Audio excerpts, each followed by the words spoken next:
There's a boy behind the glass tonight, counting cracks beneath the neon light. They called it justice on the evening news, another headline people choose. And I stood outside those courtroom doors with trembling hands in case fire wars. But truth don't shine like gasoline, it burns too slow for TV screens. So they trade a soul for certainty, wrap their fear in sympathy, and every doubt gets crucified before it's even heard alive. Why does no one care when the innocent disappear into cages built from rumors and the comfort of our fear? Why does no one care when the truth is standing there, crying through the silence, but nobody wants to hear? And the devil's advocates still scream into the air. Why does no one care? There's a mother clutching faded notes, every word her son once wrote. She swears his eyes were never cold, but mercy's hard when anger's sold. The papers print the easy side, the crowd decides before the trial, and anyone who questions it gets buried underneath the pile. 'Cause doubt is dangerous these days, and nuance never trends. So they sharpen all their outrage till compassion finally ends. Why does no one care when the innocent disappear into stories built for ratings and convictions built on fear? Why does no one care when the cracks are everywhere, and the ones who ask for answers are the villains of the year? But the devil's advocates still stand when no one dares. Why does no one care? I'm so tired of screaming into storms, watching hearts grow comfortably numb. How many lives must break apart before we question what we've done? And if the truth is inconvenient, does that make it any less real? Or are we just addicted to the safety of the seal? Why does no one care when a human life's unfairly torn? When the system feeds on silence and calls indifference being strong? Why does no one care? Why is it easier not to see that justice without questions isn't justice? It's machinery. Still the devil's advocates refuse to look away, even when the whole world says just let it fade. But I still care, God, I still care.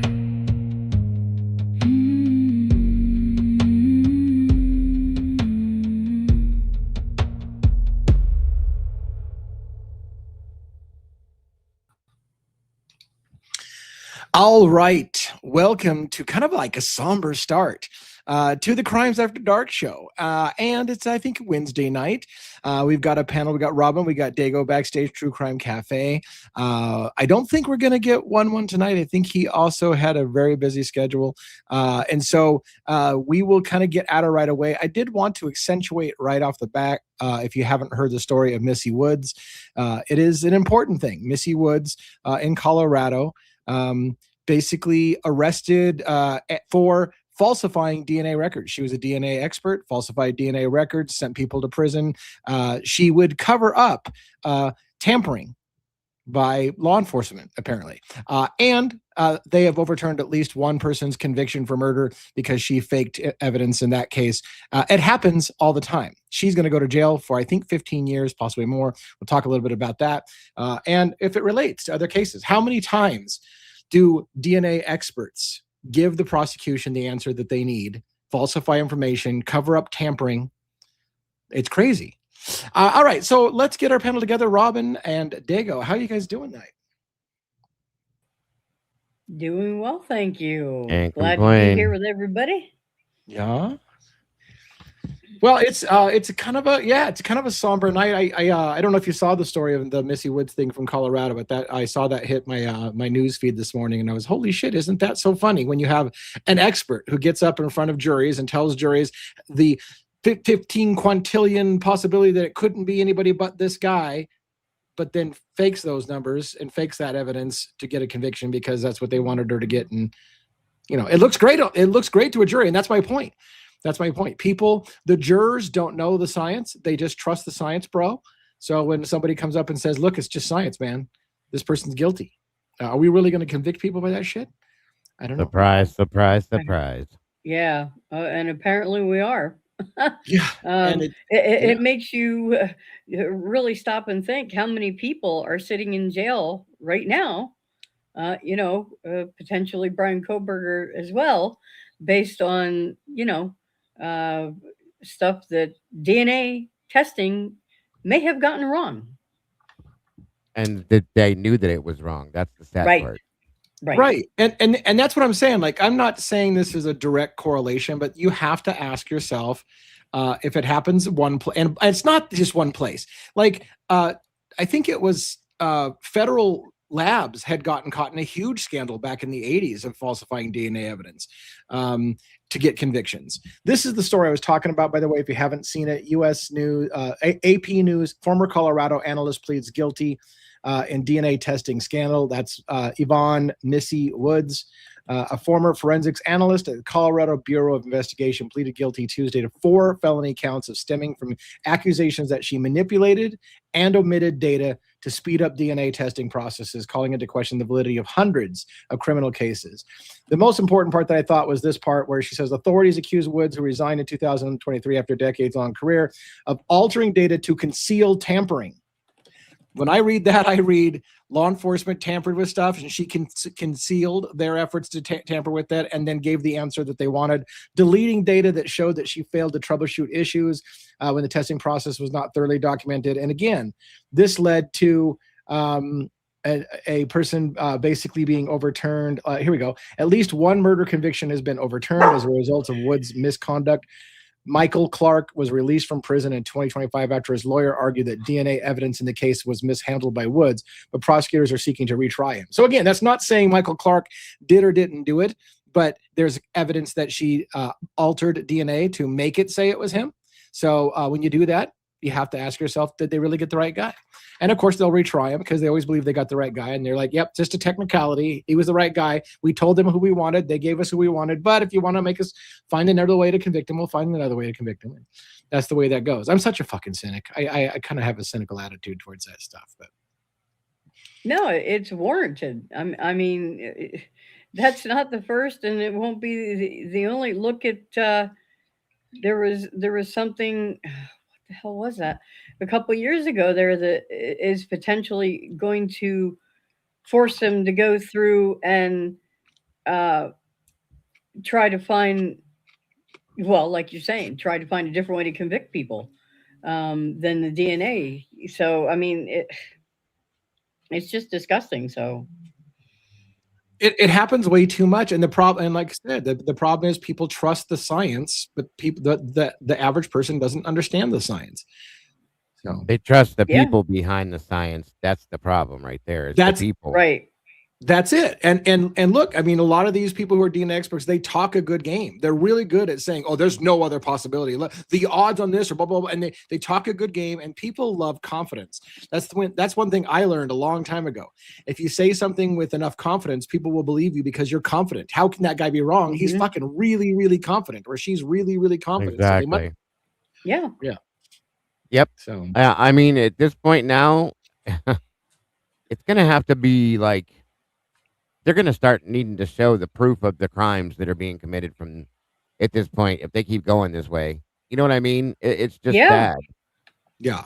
It's really Yeah. sad. They're gonna have to come out and show evidence before they even go to trial in these cases, because like it's like what else is there? What other basis do you have to be able to say that this person is the one that's guilty? You know what I mean? So Yeah. just I know that sounds dumb, but No. there is nothing else out there, in my opinion. I'm just saying. Yeah. Another sentence that came out of that same article: in at least 2 cases, both homicide cases, the defendants received lesser sentences via plea deals than they would have faced if they went to trial, because prosecutors were afraid that Woods' involvement would lead to acquittals. Now, fucking think about that in another case we're following. Because they were afraid that the way the DNA was handled, and if it went to trial, they were afraid it was getting an acquittal. So they offered the defendant a plea deal, and they took a plea deal because they didn't want to go to trial and find out that they might not have a good case with the DNA when under scrutiny. And I honestly think that's exactly what happened in the Kohberger case. Their case fell apart. The DNA was going to be bullshit. They didn't want to have to fight it, and so they offered a plea deal because they knew that the DNA was going to fall apart. And that was what convicted Brian Kohberger in the heart of many Americans, is the DNA. You can't argue it. His DNA is at the crime scene. But no, it wasn't. That's the point. And it's been proven now, you guys, like proven as a fact now that the prosecution approached the defense with the plea deal. The defense never asked. The defense never asked for it, folks.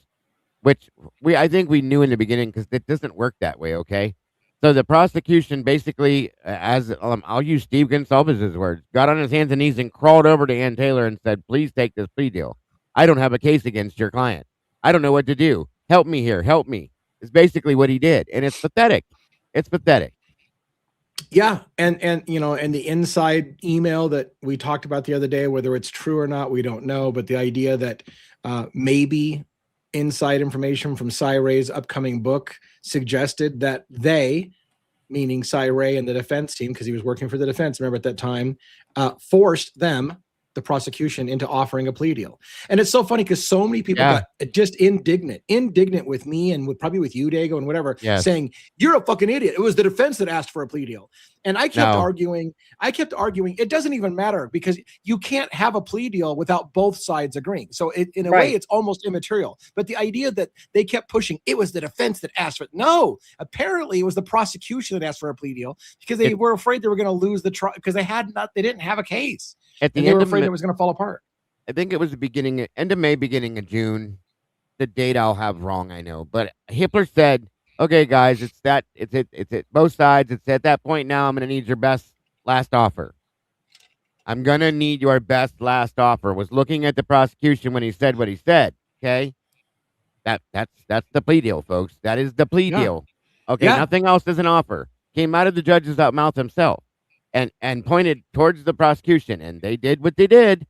Bill got down on his knees and drug his beard across the floor and went over and begged Dan to take the fucking plea deal, and here we are. End of story. Sure. So sure it feels. Yeah, it's just it's a crazy thing, and unfortunately, I keep looking for the smoking gun. I keep looking for something that's gonna. And this is the thing that bothers me in particular about the Idaho 4 cases. Every single day, there's some new shocking thing to look at, and I ask myself the fundamental question: so what just changed the case? Well, nothing. I mean, but so it wasn't shocking. Like every day there's something new shocking to talk about, but then I ask, okay, what's the key takeaway? What changed? Nothing. Well, nothing really changed. Okay, so I don't sometimes it'll justify some of our feelings on things, but that's about it. Truly, nothing's changed yet. Brian's still sitting in prison. Yep. Most of us still believe that he didn't have anything to do with this. The true perpetrators are still out there, and the prosecution is still crooked as all hell can be. So, Yep. Yep. By the way, welcome to. I see a lot of people checking in from different places. UK is watching in the morning. For us, it's in the evening. For them, it's in the morning. yeah, It's kind of a cool thing. Yeah. Yeah. So thank you, by the way, for that crew. I keep thinking, by the way, I don't know how I want to do this, because what I don't want to do is, I don't even want to talk about it too much, but I've been thinking about adding a morning stream sometime, because to hit audiences like in the UK who when we're going at night, it's your daytime and you may be at work or whatever. So I've been thinking about doing a daytime, thinking that maybe that'll be night for the UK, because we do a lot of people from the UK and from Australia and other places. So I've been thinking about doing that. I don't know how exactly to do that yet. It feels like I'm always live all the time, every day, but I might add another time slot somewhere to play around with the idea of reaching the people who can't make this all the time. So that's why I've always done. I used to do 3 shows a day on my own channel, and I broke that down to 2, and I did a morning show, and then I did an afternoon show, and then 1 day a week I do an evening show. So I've been going back to doing the evening stuff a little bit too, to try to catch that audience that I had been missing for a while as well. So happy birthday, baby. You know, if I felt if I was having Friday night fuckery and I had a few drinks, I might actually sing happy birthday to you, but I won't. Robin might. Happy birthday to you. Happy birthday, baby B. Woo! Happy birthday, you sweet little thing. Wow, Happy that's funny. birthday to you. See, that's And beautiful. Mark and Betty from UK, I think, right? Just watched the Scotland World Cup game, so I'm late. No problem. Thanks for coming. Better late than never. That's what some people say. That's what I say as well. And we have lots of replay. A lot of people watch this show on replay, and so it's very cool. Thank you very much. And we love our replay crew. You guys totally rock. So we do not forget about our replay crew. So one is busy tonight, I'm guessing, again. Yeah. He's filling in for some people that are on vacation. So he's protecting and serving. Absolutely. Yeah, the 4chan stuff, Cynthia Rose, if you're talking about way back in the early days, the 4chan posts where somebody was posting saying that they seem to have inside information about the murders, and they kept trying to lead people to, things. It's been a long time since we dug into that. I covered it too. Yeah, it's been bantered around for a long time. I'm not prepared to show it tonight, but we certainly could dig out the old archives if you wanted to look at it again, because it does dawn on me. Some people's never even seen that stuff before, because sometimes you forget that, it's like, that's an old story, but it's not an old story for people who haven't seen it before. Does it hold weight? I don't know. What do you think? I mean, some of it felt. I always felt that Papa Rogers could have been law enforcement themselves. I always thought that was kind of it felt like law enforcement, but I don't know if they discredit that. I think Papa Rogers was FBI. Truly, that's my opinion. But they said it was some Asian woman from Iowa or some shit like that. Whatever.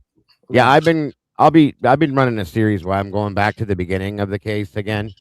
So I'll be actually jumping on that 4chan stuff coming up soon again, and all the other stuff that surrounded it, trying to catch up and see if anything that we got recently matches up to any of that stuff from back then. So you never know. So many things. It just bugs me, and I don't want to beat the dead horse, but so many things bug me that there's so many things that they're not releasing, so many things are redacted. They're complete. And again, I don't want to beat a dead horse, but they're completely ignoring one of the biggest requests I've ever made, which to me means they don't want to give that to me. And so much so that they're going to make me lawyer up to try to get it from them. And it frustrates me, because the fact that they just flat out have ignored multiple attempts to ask for something and won't even acknowledge it means I think that's a smoking sign that they don't want to give that up, fucking over their dead body. Yeah. Absolutely. Oh, I agree. I agree with that as other things too. Right, and that's what bothers me. There is good stuff coming out on these interviews. The interviews are coming from Sigma Chi. I'm not saying that they're worthless. I'm not. But they're giving you only the things that they think are low yield. They're not going to give you the explosive shit. We all keep hoping they're going to give us an explosive thing. And what they give us is something like this. So I was beep and beep and beep, it's not really beeps, but it's redacted to fuck. Like you can't even understand this stuff. And then we spend all of our time like, what did they possibly say right there? What was, when we theorize what they had, like it's so redacted and people are paying good money for this shit that it's starting to get like, it makes me angry. Like every time I hear something new come out that somebody paid good money for and it's redacted to piss and you have to try to guess what was said, it just, I don't know. I just, it's fatiguing. It's fatiguing. By the way, this is a great night, by the way, if you want to come up on stage and say hi to us or ask a question, it'd be a great night for that. We won't go super long tonight, so take a crack at it. By the way, part of the reason why we won't go super long tonight or anything like that is because I got to get up at like 3 a.m. to take my cat to get neutered. It's a long story. I live in a very rural place, and so I have to drive the cat hours to fucking get to the place where they're going to take him somewhere else, and it's like a whole deal. So all day tomorrow is going to be it's going to be an early bedtime and super early rise tomorrow, which by the way does make Crimes After Dark a little tricky tomorrow. I don't know what time I'm getting back, but we'll figure it out. But what else? Any comments, questions? You guys what did you cover today, Dago? I'm assuming you were live today. What'd you cover? Oops, you're muted. You're muted. You're muted. Of course I am. No, I haven't been live in 2 days. I was live last night. I did a cabinet conspiracy thing last night on hauntings in the Sally house. And then I've been dealing with some stuff here at home that has been taking up all my time. So I've been busy hopefully I'll be back here tomorrow at a normal time during the day. So I haven't, and I've missed out on a couple things too. So I'm sorry for those of you that were looking for me. I see a lot of people in the chat saying they missed me and all that stuff. I missed you guys a lot too, for sure. But I will be back tomorrow. I promise you that on my normal time. I was laughing at somebody saying, I think they're saying that their cat was pooping in the litter box and they're about to toss him out. Yeah, that's I saw that and I laughed. I saw, was it Outcast, I think, has a new audio from the Sigma Chi president or something like that. And I was when channels like Connor or whatever put the videos out and they're uncommentary, they're just raw. I'm thinking about doing like, I usually don't like to do those live, my first live reaction, but I'm thinking about doing something like that for daytime stuff because everybody else is doing it. Oh, yeah. I have always shied away from doing live reactions because I'll tell you, it's bit me in the ass twice. I heard something during the Brent Kopaka files that I had public records requested and gone over. I was doing it live. And I ranted about something I heard for like a really good rant. And then 2 seconds after I unpaused the video from my rant, they answered the question that I just ranted about. And I looked like an idiot. I'm like, that's why I don't do shit live. Because I just ranted for fucking 15 minutes about how that was bullshit. And it was answered 2 seconds after I unpaused. Embarrassing. I'm doing a show Thursday. I usually do cover the interviews. Travis from Travesty Logic is joining me Thursday night. To go over Pete E. Yeah. I just say E. Yeah. And do the live statement analysis with his interview because he does statement analysis. And we're going to break down and discuss why he thinks what he thinks on that. So I've been going to him a lot and watching a lot of his analysis on stuff. And he's called it out for what it is, every damn one of them. So nobody seems to be telling the truth here, guys. Big problem. Yep. Big problem. Sure. Well, okay. So you didn't go live. We don't have a breaking news. So yeah, no, that's okay. It is what it is. Like, this was my concern. I was telling Robin, like, when there's nothing new to report on, question and answers is great, but you guys got to come up and come on up here and ask us anything. Guys come up. Yeah, but come on up. This would be a great time to come up. A really good time. Yes. Because then we get somebody's new opinion and it's not just the three of us bantering around things that we've all talked about before. Ask us anything. That's how I like doing that. It's an AMA. Let's do an AMA. Ask me anything. Yep. Absolutely. Yeah, it's been weird because I haven't been up here or out here during the day 2 days in a row. I've just been, like I said, I've been dealing with some legal stuff and stuff like that. So it's been keeping me busy. Wow, from my other channel, the Beyond channel, somebody gifted me something from my wish list. Thank you so much. That's so cool. That's amazing. You're my first. That's amazing. I can't wait to get it. I can't wait to see what it is. I'm very excited about that. Yeah, the Beyond channel, we're so close to hitting some goals over there. We're going to hit some goals in the next probably a week at best, maybe sooner. So we're very excited on the Beyond channel. I'm not sure, by the way, we had dropped Monday's Crimes After Dark and kind of moved to go to the Beyond channel. But I had a lot of people asking where the hell we were on Monday night. And so I might put this back on the calendar for Monday night. It really depends. What I don't want to do is I don't want to force conversation when we don't have a conversation. So I go iffy on what we're doing. We're trying to figure out, again, I don't want to just be a talking head to be a talking head. I want to have something to talk about. And so that's the other thing. So on the one hand, I love consistency, and maybe going back to being consistent is good, but I also don't want to just talk out my ass. Canny Mag loves the new channel. Thank you very much. Appreciate that. Yeah, I'm excited, doing a lot of weird shit on the new channel. I'm just kind of mixing it up. I got lots of stuff to talk about too, by the way. Lots of new stuff to talk about. Ooh, There's somebody's always watching Cabin in the Woods. I was mentioning that we might do the review of Cabin in the Woods next week. So, or this coming Monday. So we're gonna start doing. I decided last night, part of the Cafe Conspiracy thing, we're gonna start doing a movie. Somebody recommended doing a movie night in our Discord. So I think I guess there's a new, what was it called? What the hell is that movie? We just talked about it the other night. The one with the first one was fake. It turned out to be fake, but everybody thought it was real. What the hell is it? She goes off in the woods. They get Blair Witch Project. Yeah, there you go. There's a new Blair Witch movie coming out, I guess. So whenever we can, I'm going to be able to pull it, and we'll go in our Discord together and watch it in there. That's what we were talking about too, is like using, because someone said you can use Discord to play movies, because you certainly used can't to do it. Yeah. Back in the like, Jesus, almost 4 years ago, we had done that once or twice.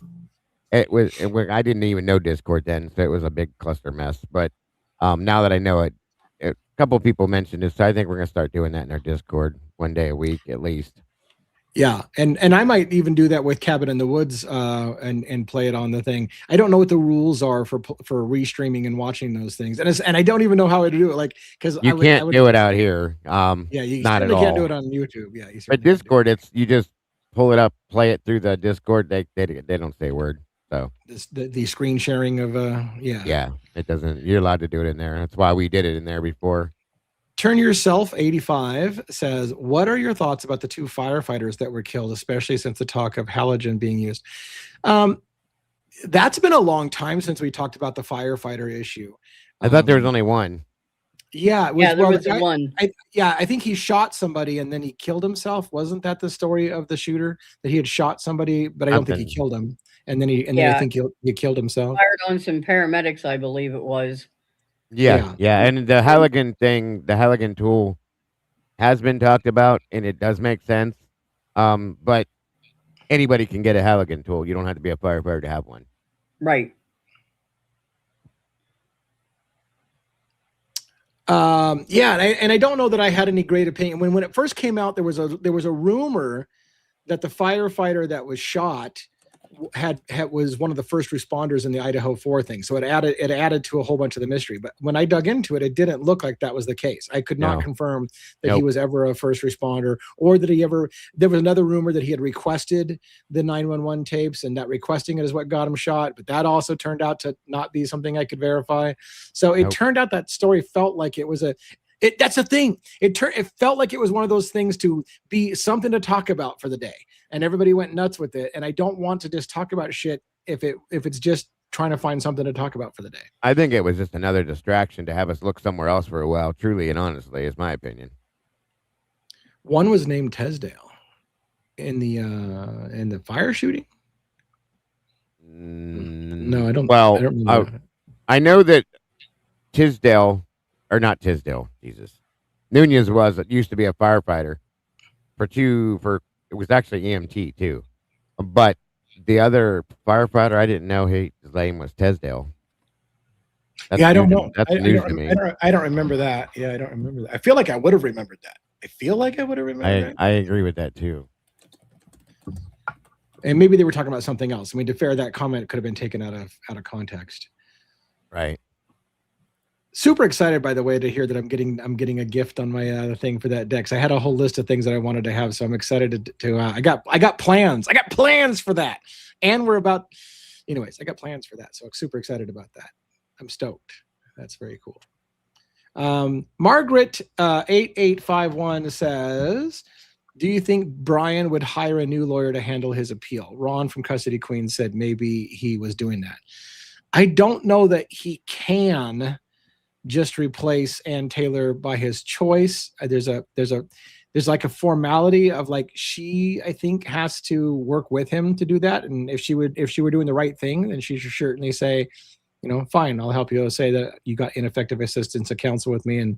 But I feel like it has to come through her, and it doesn't seem like she has any intention whatsoever of changing the plea deal or opening up an appeal. So I would like to think it's an option for him, but I think his best option is to file post-conviction relief and say that there's lots of grounds to say that exculpatory evidence was withheld from him or he didn't know about it, and have that discussion. We'll see what happens. He's got only a few more months, 3 months. That would be at interesting. best. Yeah. With this new law though that dropped, I think that'll change that, won't it? With the SCOTUS, the Supreme Court one. Yeah, my understanding is that it changes that. Yeah. Yeah, I might be wrong. Give me a second. We'll get back to that in a second. Lee, what about the new interview? Have you seen Mason's? Also, Senior said that he needs something like $75 to pay fully for Rosenthal's body cam. The only new video interview I heard was the Sigma Chi president, and from what I understand, Outcast had it, and he talked over it and said he was going to release the unaltered, like he wasn't talking over it for everybody else to look at in a few days. So we're waiting for the raw one to come out, and then we'll watch it, because I tend not to want to hear somebody else's opinion. I like to form my own opinions first. That's just me. And so I didn't want to necessarily like cover somebody else covering it, because we could have done that. We could have played him covering the video and then commented on it. But I'm like, I'll just wait. If he's going to share the raw, I'll wait for the raw, and then I can make my own cover. Logan covered it. Okay, interesting. Yeah, she just got the Mason Barstow interview, I think. Oh, yesterday. I don't think Mason Barstow was the one that I was talking about. The one Outcast has was somebody else, I think. Wasn't it? Or maybe it was Mason Barstow. No, he's not the president of the. You said Sigma Chi. Sigma Chi? No, it's somebody else. Yeah, I gotta do better at following channels that are putting out raw feeds, because if everybody is going and doing raw feed analysis and I'm not catching up, the only channel I really follow that does raw feeds is Connor's thing. So if there's other places that are posting raw feeds, I probably need to get them all figured out so I can do them, because otherwise I'm always behind and everybody's telling me what happened. But again, usually it turns out that there was nothing there after hours of watching something else. You're like, well, there really wasn't anything new. Pete's interview gave some interesting points of view and some interesting. It changed some facts around, in my opinion. It gave some information with Xana and Ethan. So I do cover all of the interviews just because of that, because you never know, you might get one word in there that will completely, flip something. So been doing that since I can remember. Read off. Yeah. Okay. Let's try that again. Fuck it. I can't say it. I was like, are you really going to try it again? I'm not sure you're going to pull it off any better. Option, whatever. You guys know that name there that Kim posted. Yeah. OFSTHUN.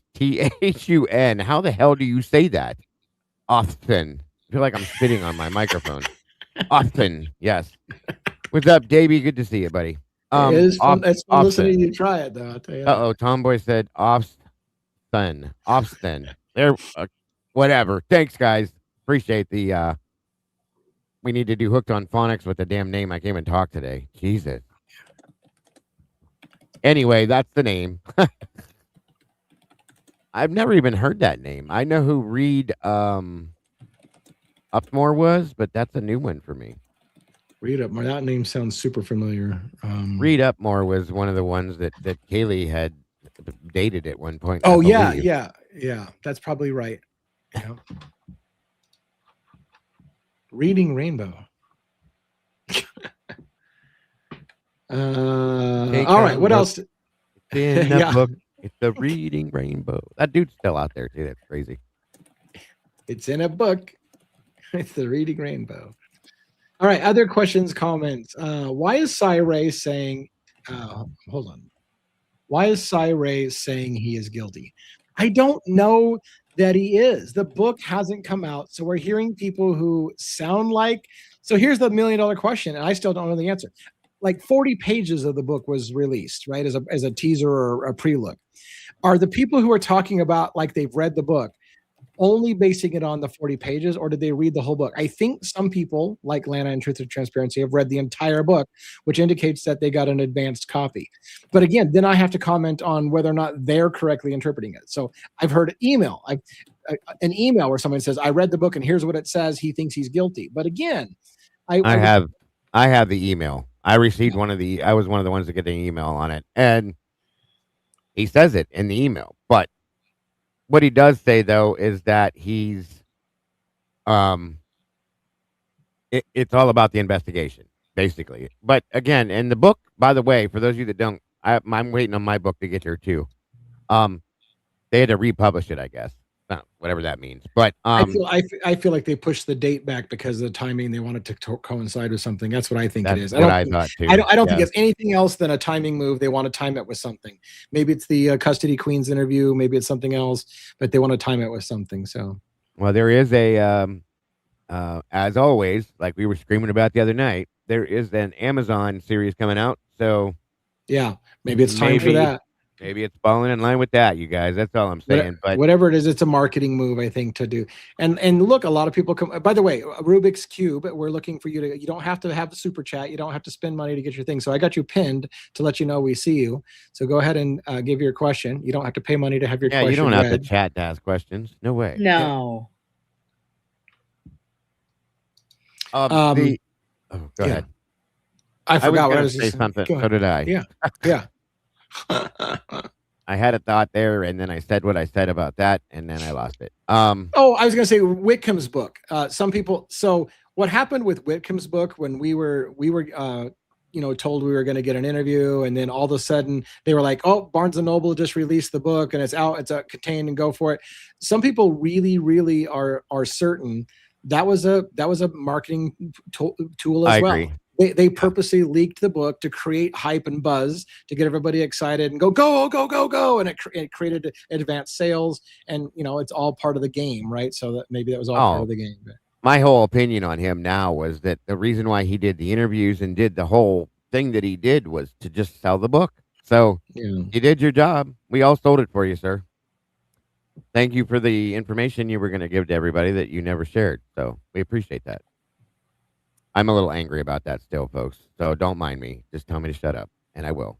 That bothers me, but that's why I will not. I agree. I mean, anybody that comes out going forward here, guys, in this case, I mean, anybody. I don't care who it is, even if it's Ann Taylor or the judge, for Christ's sake.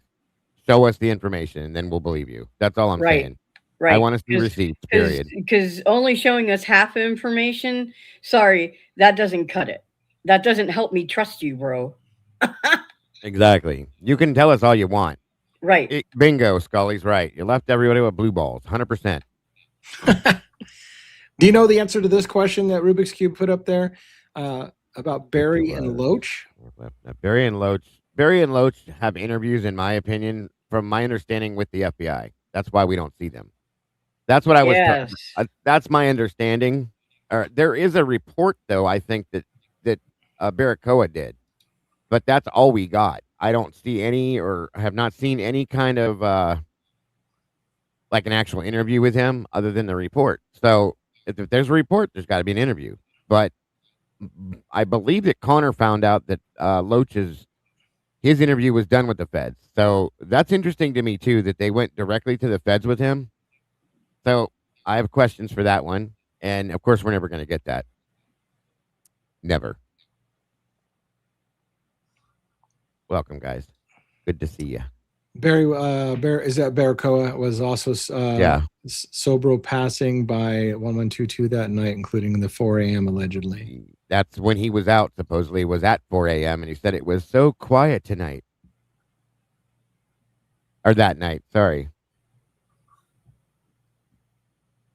You're good, Davey.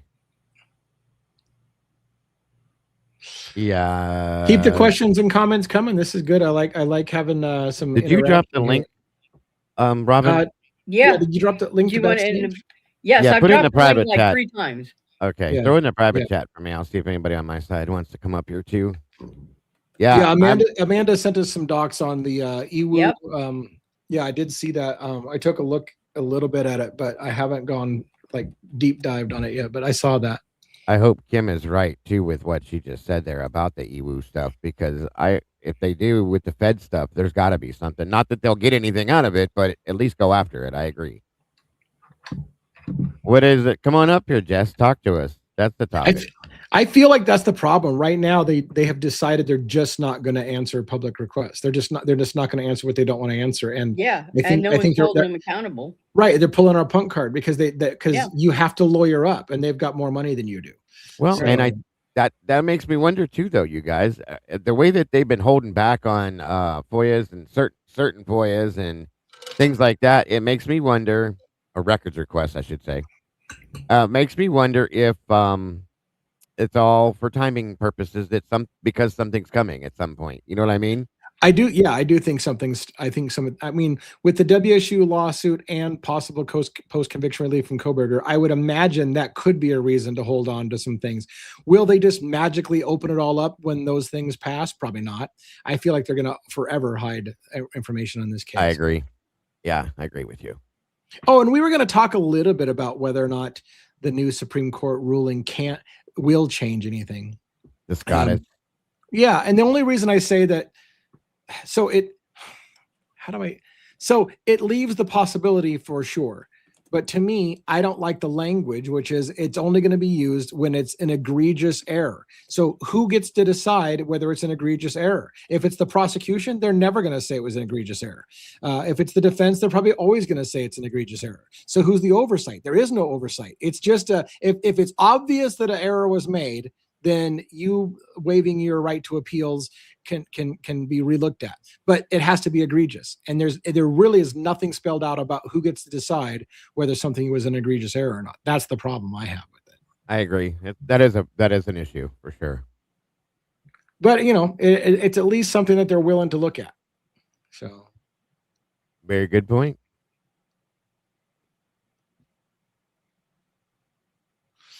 Sparkly Fish says having a hard time reading Broken Plea since so many are disappointed in the book and the author.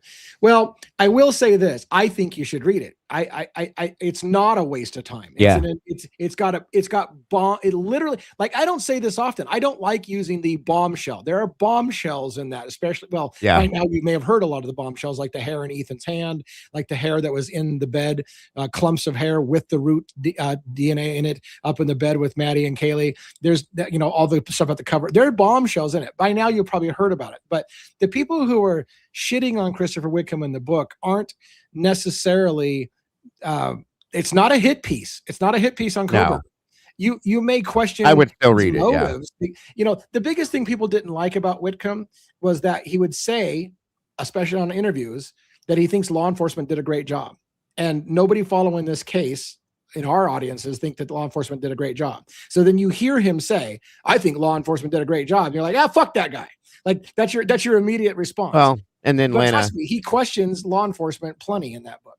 Lana finally got him to admit that they did something wrong during their interview. It was kind of funny the way she did that, but yeah. And he, it is what it is. The problem is, again, he sold a book. That's what he was doing, in my opinion.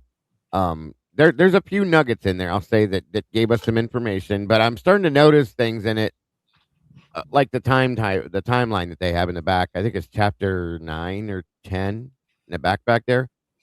It's almost like it was written.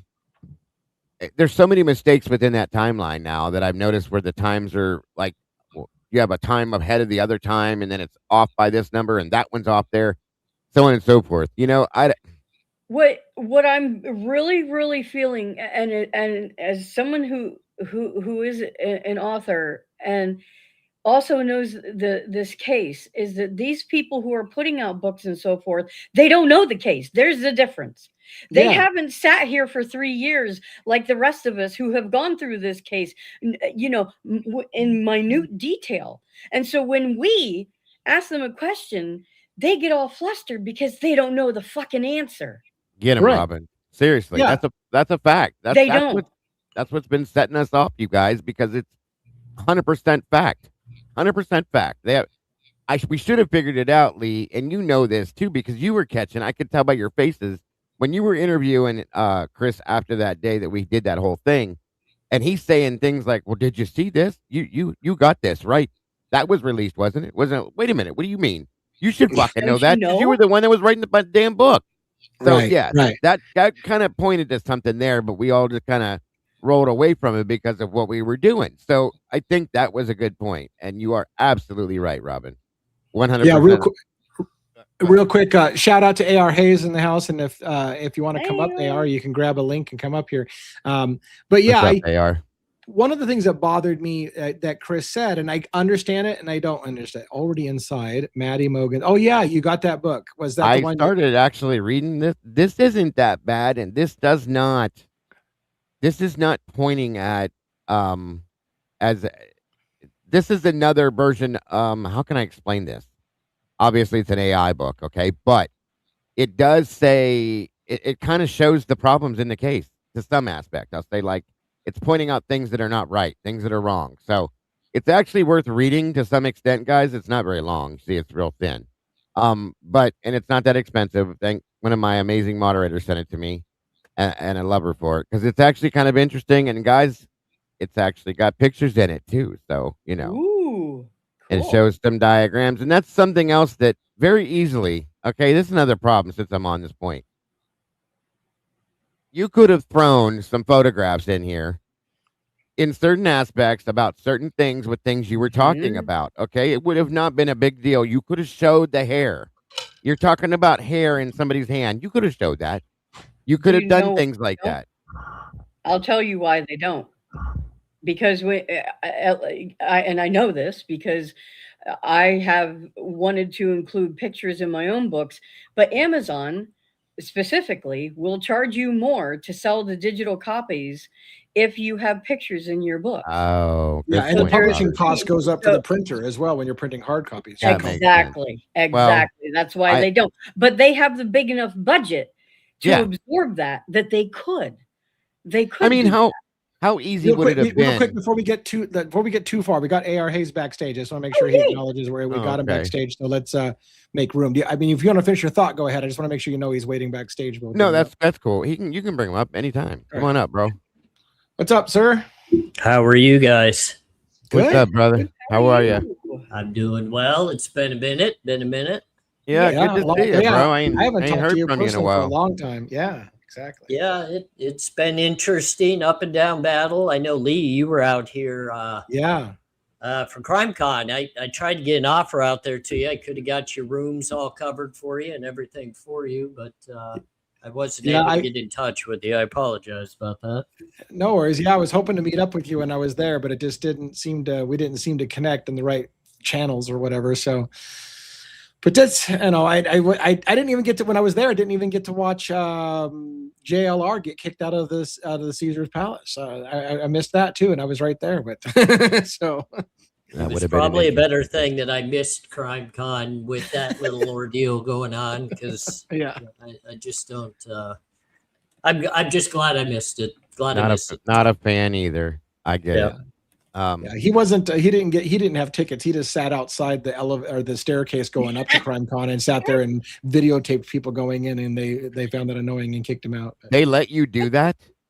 No, well, obviously No, they they didn't kicked him because they out. kicked him out. They kicked him out.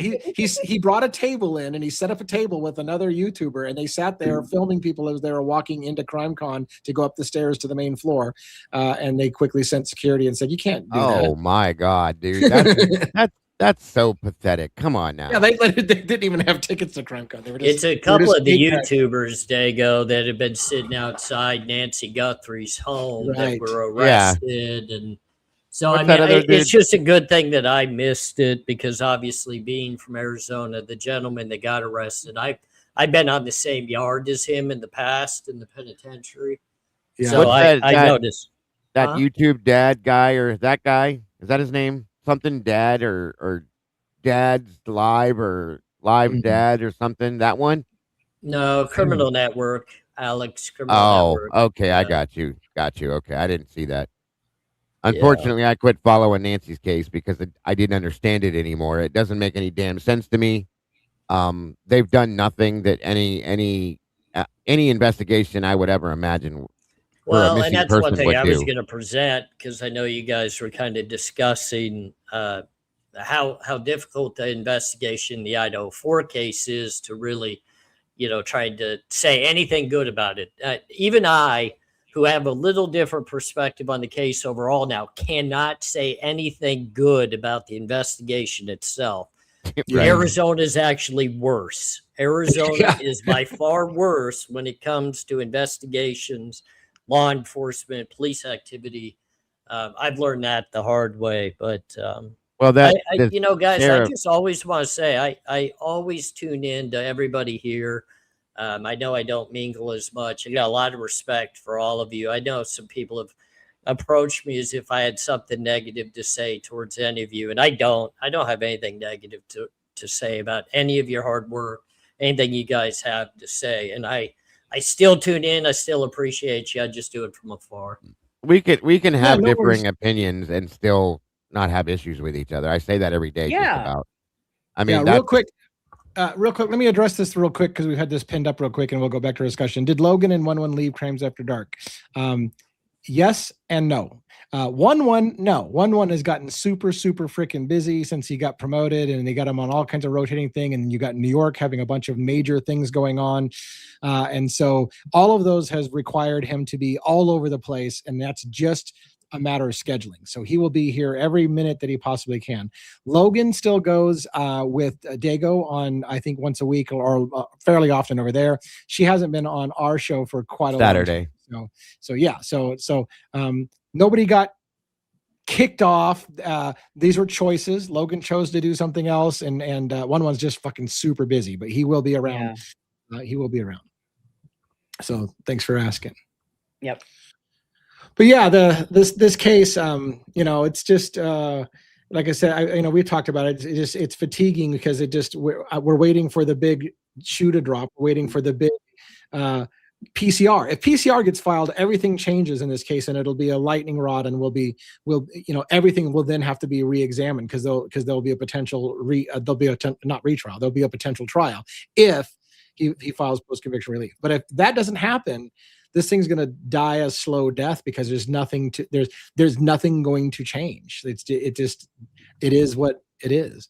And so I keep waiting. Like, okay, let's get something, either file the PCR.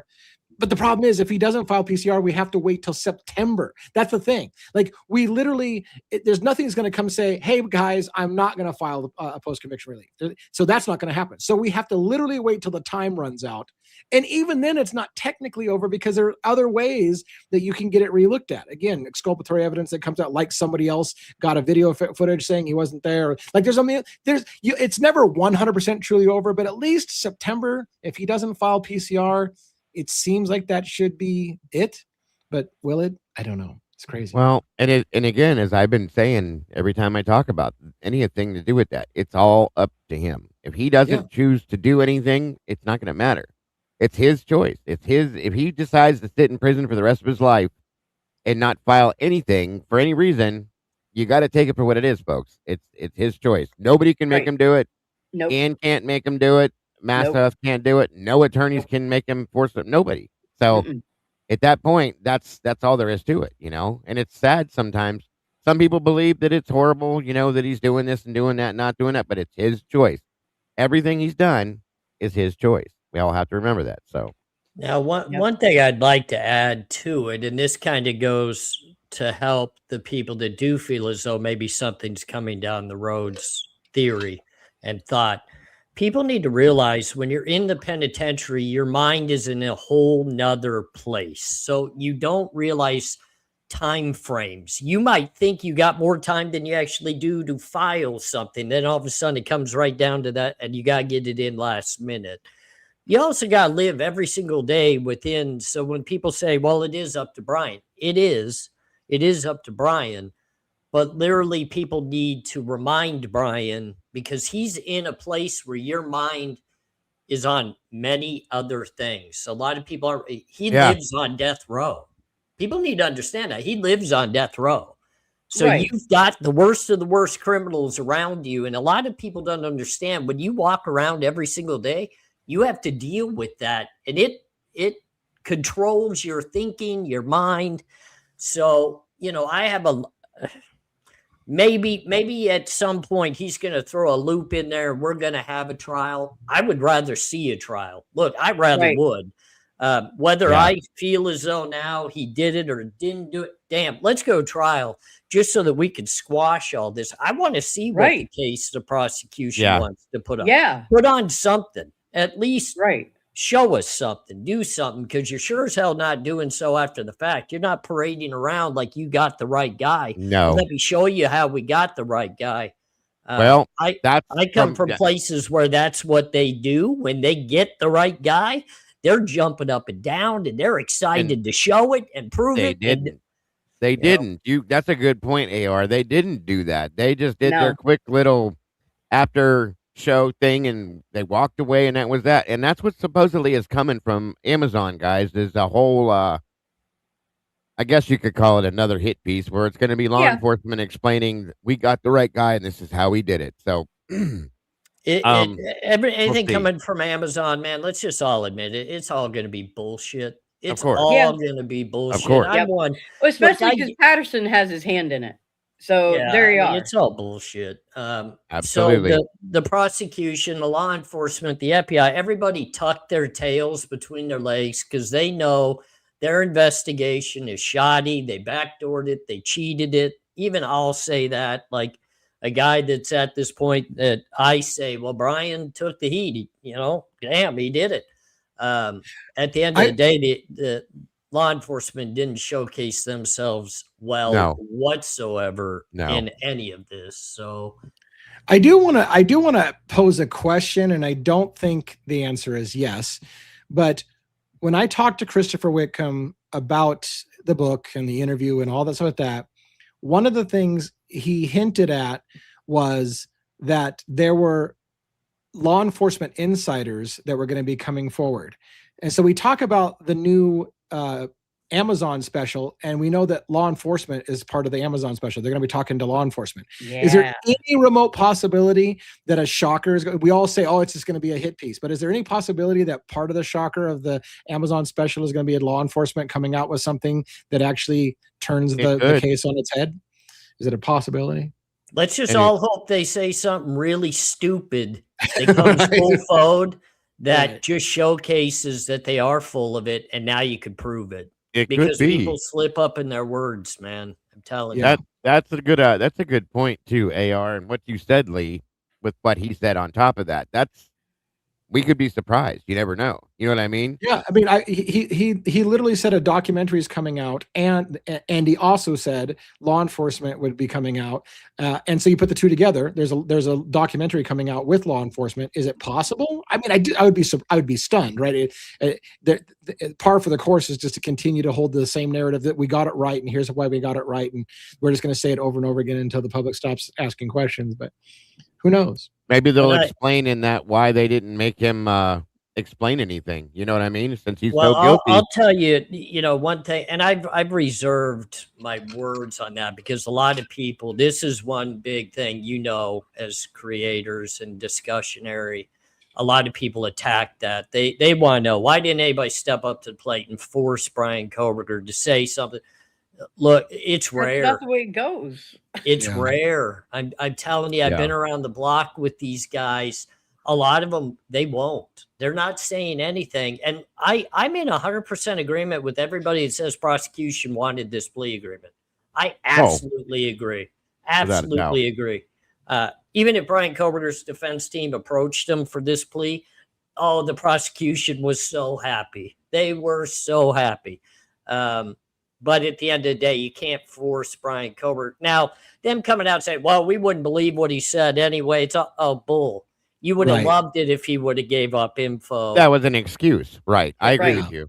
Yeah, you would have loved that. But, you know, being around these guys, man, it's rare. I've literally watched some of these guys that are guilty as all daylights literally stand up and say, I didn't do it. I'm not the monster you say I am. And you know they are. I mean, they got direct evidence of it. But when I heard Thompson stand up and basically reread the PCA and add a couple things to it, I was like, and that was it, the change of plea agreement hearing. I said right there, I'm like, you don't have a case. You didn't have a case. This is crazy. And that was the end of it. That was it. Over. And I said, I still can't believe that. I mean, I can, because all we heard, I mean, you were around back in the beginning with it as well, AR, and you heard, you know, no matter what side you were on with this, how you felt about it, we all heard there's so much evidence that's going to come out during this trial. They have so much evidence against him. Yep. Yeah. We all heard that, and they showed nothing. Nothing. So it just makes me question that. Like, how were you going to do this? And that's why I believe it was never going to go to trial. I believe that it was always set for a plea deal, in my opinion. You know, and I spoke out numerous times saying this case, there's no possible way this gets pled out. And that's not even just by Brian Kohberger's standards of a plea bargain. Like, I never thought the defense would ever plea bargain in this case, because the best you're going to do is life without the possibility of parole. They're going to throw some weird crap into the plea bargain, and plus then you're going to go sit in the worst of the worst, maximum security, lockdown, segregated penitentiary. And I saw somebody ask that, death row. Yes, all 8 Idaho male inmates, well, one just died, so there's 7 left, sit in J block on the top tier to the right. Brian Kohberger is on the bottom tier, 4 cells to the left of them. I'm not going to tell you how I know this. He's sitting literally within talking distance of the death row inmates. So I just did a video, as a matter of fact, and I'm not promoting myself, stating Brian Kohberger pled guilty to life without the possibility of parole in the penitentiary, but he's still serving the death sentence on death row. Isn't that kind of funny? Aren't they keeping him in some kind of special custody because of the situation? Is that why he's over there? That's J block, and he'll be there 15 to 20 years. And if he does have other issues, and I'm not saying he's mentally, I don't know what issues the kid has. They'll keep him segregated for the rest of his life, which is sad. Right. You don't want to live that life. I'm telling you, you don't want that. My wife and I were talking about the other day, and she looked right at me. She said, would you take life in the penitentiary without parole? Hell no, I wouldn't. No. Isn't that 23 and 1 AR, 23 down, 1 out? Yes. A day? That's what I thought. Okay. Yeah, that's no kind of life. I'm going to tell you now, when they say that, you don't get an hour out every day. When they say you get an hour out every day, they actually mean 3 days a week. When they say you shower every other day, they actually mean you shower 3 times in a week, maybe even less. It depends, because they go on security lockdowns all the time on these units. Right. You have to remember, Idaho Maximum Security Institution is not all this type of unit. J block is the only unit of its kind. All the other blocks come out daily. They're out together. They go to the chow hall. They're restricted in their rec time to 2 hours a day, but they all go out together. This is different. This is single man cells. Anytime you come out of your cell, you're in shackles, you're in cuffs. You can't do anything with other inmates. Yes, they'll allow 4 to 5 inmates out at a time, but you're in different cages within the day room, or you're in the shower cage, or you're in the phone cage. This is different. This is absolutely segregated. This is all your affiliation members. Right. This is your death row inmates. This is the worst of the worst in the state. You get to clean your cell once a week. You get to use shampoo when you do that. You don't get cleaning supplies. So people that think this is a normal unit, this isn't. You get Right. 40% of what you can order commissary wise is all you get. You don't get good stuff. So Jesse Lynn had asked me to ask you your thoughts on when Steve Gonsalves did one of his most recent interviews. He had stated that they brought up an Alford plea, that they were going to offer. Brian was trying to get an Alford plea or something like that, and that it was denied. What do you think about that? That's what Steve had stated in his. I think it was when he was at CrimeCon. He made that statement. well, and I If try you not have to it. speak negatively in regards to victims' families. I've tried to just make my own pact in this. But if I'm allowed to use the wording "he's full of shit," then I would like to be able to say that. He's I been think we that all way do. from the allowed. entirety of this case, and I've gone at him personally, behind the scenes, whatever way. He's full of shit. Idaho doesn't do Alford pleas. Brian Kohberger's attorneys would know that. Now, did Brian Kohberger potentially not know that and want that? Probably. Hell, we would all want that. I would love it too. In every case I pled out, I'd love to say I didn't do it. Even when I did, I would love to say I didn't. I wouldn't take anything that Steve says as even 50% fact. That's my next question, you guys. And I just don't understand it. Okay. We have heard so much from them, and you guys know I'm the same as like what AR said. I don't go at them to purposely come at them. It's not that. It's because they make so many statements out here that we all question what they're saying. We want to listen to them. We want to be able to believe a victim's family member. But damn, just about everything he's told us has turned out to be wrong or sideways somehow, or it just doesn't fit, or it's just complete bullshit. Like you said, he's full of shit. What the hell is the deal with this? This makes no sense to me. What are you gaining I from this? realized a long time ago, Dago, because as you know, he would email me. I think he does email creators from time to time. He's definitely stopped emailing me. So let me put something to rest when people say I've been bought or paid off because my opinion has changed. There's nobody that's willing to buy or pay me off. And trust me, I'm not on the upcoming financially guruing it on this side of things. So I haven't been bought or paid off over here. Right. But I've distanced myself because there's never been a time, even in the emails that he emailed me, something that was ever verifiable as correct or true. Anything that he ever specified to me turned out to actually be untrue. And it became very aggravating, as you guys probably know, when we actually do dive in, we do research, we do want truth, we do want some factual things to base our thoughts on. And then you just feed me a line of crap and then expect me to run with that. Well, that's not what I'm about. That's not who I am. And whether I believe he's guilty or innocent, I'm not going to run with crap to prove either way. I'm still down the fence. Can anything prove that Brian Kohberger committed this crime? No, not in my opinion. There's not a damn thing I've seen that can prove he did the crime. However, I can't call Brian a liar when he steps up and takes responsibility and has said nothing against that since. Now, if he started screaming innocence after he took the plea, saying, hey, I knew I was going to be put to death, I knew this, I knew that. Okay, well, now I'm going to continue to possibly believe something else happened there. I don't know. I've just been through the ringer too many times myself, through the system, through the plea agreements, through all of this, that it's just hard for me to accept the fact that he's sitting there so patiently and so quietly.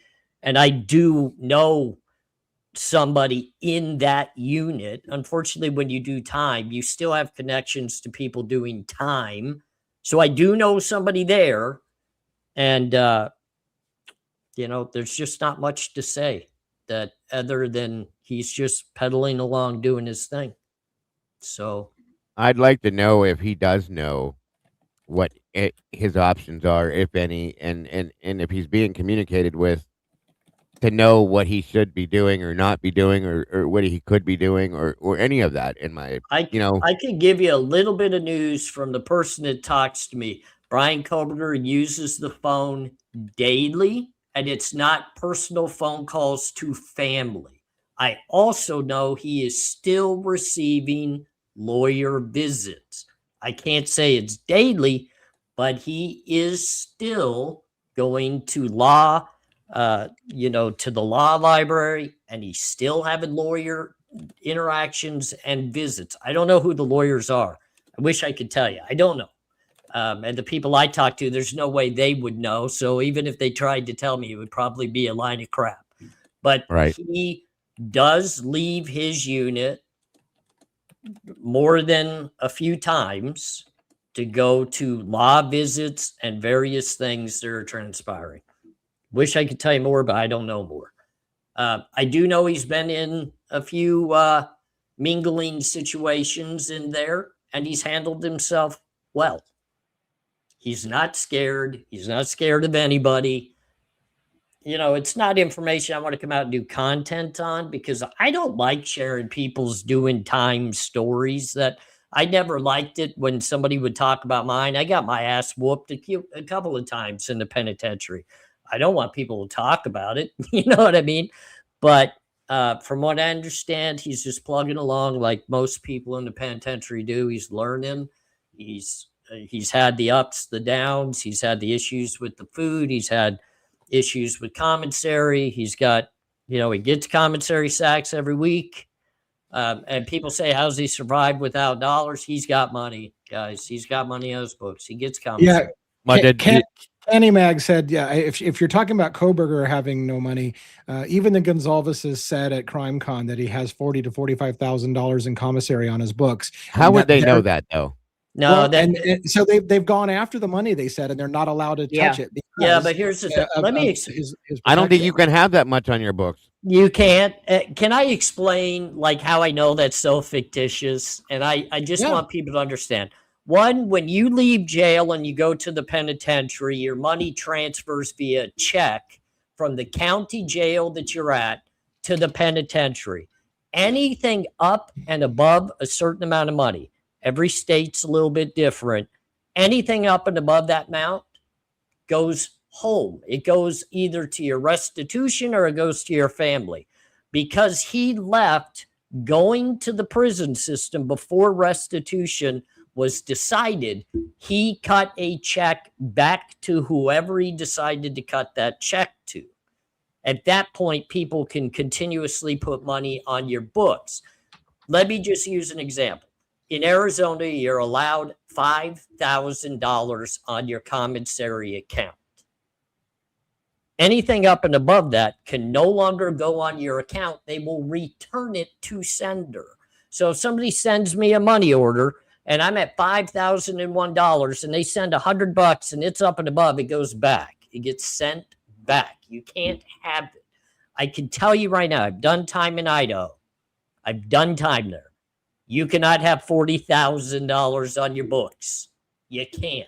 That's what I thought. I looked that up whenever they said that, and it said you can't. That's why I said that. So now also them stating, well, we're going after the money that he has on his books. What you got on your books, you can't get.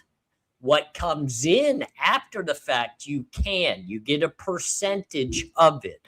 When you work, you get a percentage of that. Dago, if you sent Brian Kohberger $100 tomorrow, they could take 25% of that.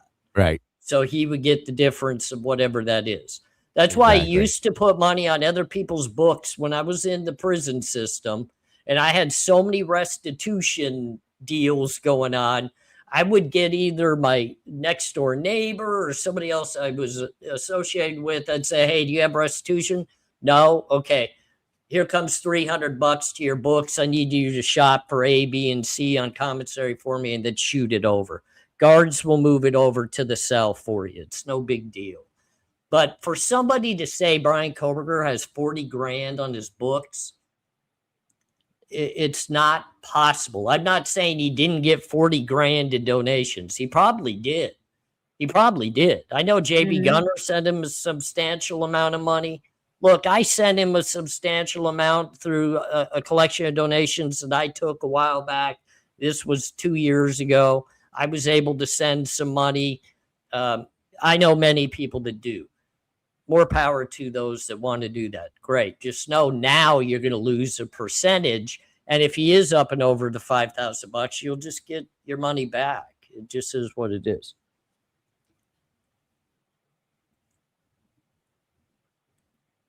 That's another statement You're that muted, Steve made. Lee. Sorry. Yeah, I was going to say, if I understand Candy Mag's question, I think it comes to the idea that Steve's several times run his mouth that when Kohberger gets into general pop, he's got a pop coming. He's been, he's said many times they're gonna kill him or whatever as soon as he gets into general pop. So I don't know if that's what Candy Mag says, but they're asking, what does AR think of Steve Gonzalez putting a stake on his head? And I think that's what he means, like basically saying, he's talking to people about taking him out when he gets in Gen Pop. He's got it coming. He just said it at CrimeCon again. Yeah. First of all, somebody, I agreed with you, Dago, when I heard you say that that's actually a chargeable offense of threatening and intimidating. Even if somebody has lost their rights because they're now an inmate, you still can't threaten an inmate because that's putting the entire system at a security risk. Yes. Now, when it comes down to a hit on Brian Kohberger in the penitentiary, have I heard, various little things from people I know? Look, nobody's liked in the penitentiary. I want people to understand that. Nobody's liked in the penitentiary. Everybody's got an enemy. It just is what it is. Is he going to get popped? I doubt it. Unless some money transpires, some commissary gets bought. But then people are at risk of actually being arrested for aiding and abetting that type of thing. And I just don't, I don't see him getting out of where he is right now, J Block, unless he goes out of state. Like, I think that's the first move. If he stays in Idaho, they're going to transfer him out of state. At some point, he'll end up, they got a connection in Arizona. He can go to Eloy, Arizona. He can go, there's 2 other states they can easily send him to. I was going to ask you if you thought they could do that whole prisoner transfer thing, maybe between Pennsylvania and Idaho. It won't ever. Yeah, that would never happen. They'll never move him that close to his family. Okay. The unfortunate thing for him, if he had gone federal, he could have gone straight to Pennsylvania to do his federal time. That's kind of where I was lucky in some of my cases. I was dual. I was both state and fed. So I always just got in trouble on the state. So they would send me to a fed yard, somebody else, and it was great. With him being in Idaho, he can always request, hey, I want to be moved out of state, but he has to go where another state is willing to take him on, and Pennsylvania will never do that, mainly because of the View and everybody that would just hoopla all over that. And it would probably put his family at a little bit of a risk too. But they also don't want to they don't want to move you close to your family. They moved me as far away from my family as they could every single time. And then anytime my wife would move to the area closer, they would move me again. And, wow. In a life sentence, Brian Kohberger can be moved. In my opinion, he'll be moved over 100 times. At least. I mean, that would be, to move him out of state, don't they have to do like a trade with another prisoner to bring back that way too? Or is that how that works? Or is there another way to do it? They can. I mean, there's always the interstate trade compacts that the various prisons had. But I got sent out of state numerous times, state to state, just because another state was willing to take me, even if they didn't have somebody to move back. The other state had a facility they could take me, and then Arizona would just pay them the bill to house me. I went to Oklahoma. I went to Indiana. I went to various places when I was an Arizona inmate. And the same thing will happen with Brian if it's necessary. Like with this Steve Gonzalez statement, if that really got looked into and Idaho felt that was a sincere statement and Brian Kohberger was ever to come out of the facility he was to come out of, he would go out of state just based on that comment. Yeah. Yeah, that's where they sent Richard Allen was Oklahoma. Yeah. And Richard Allen, I guess you guys know better than I do. He has an appeal in the works now, right? Yes, sir. Yeah. Sometime in September is when oral arguments are going to be presented for, both by sides to a 3-panel judge on the appellate court. And that's what bothers me so much, guys, about the Brian Kohberger situation. I get the want to get the death penalty off the table. I get all that. I understand. But if you go trial, the open door of appeals left to you. I mean, anything could go wrong in the jury room. Anything could go wrong with the court of the clerk of the court. Anything can go wrong with the judge. Anything can go wrong with the jail. I mean, God, ineffective counsel, prosecutorial misconduct.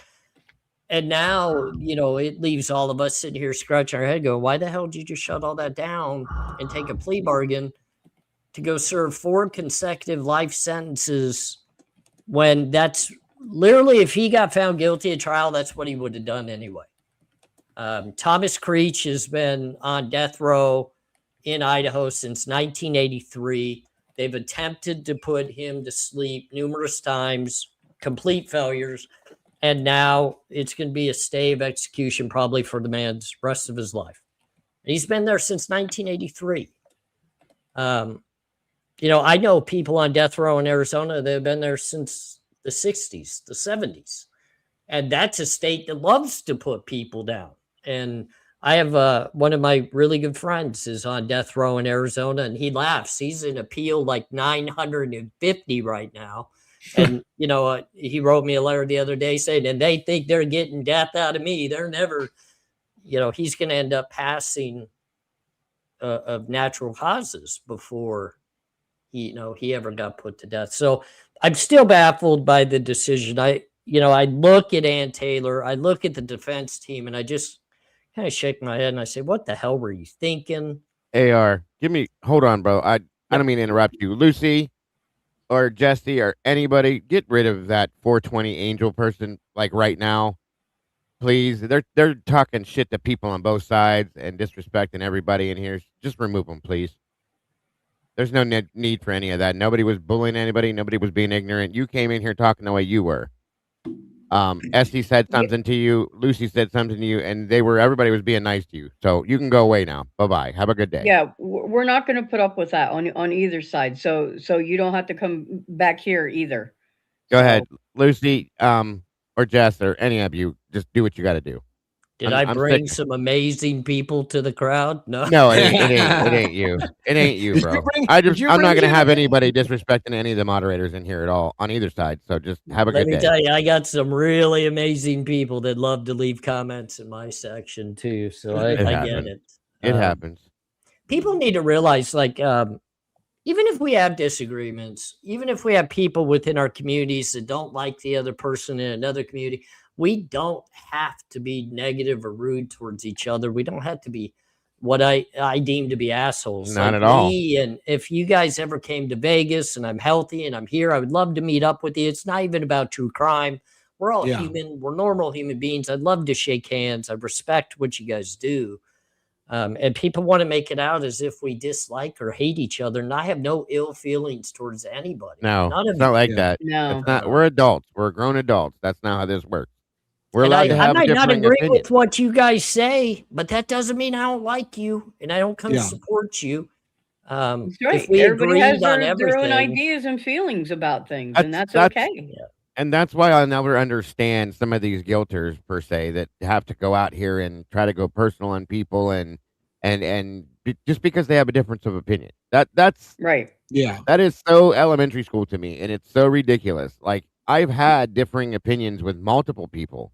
And I still would love to go sit down and have coffee and play cards with that same person, or you know what I mean? Hang out, go to the movies, have dinner with that person.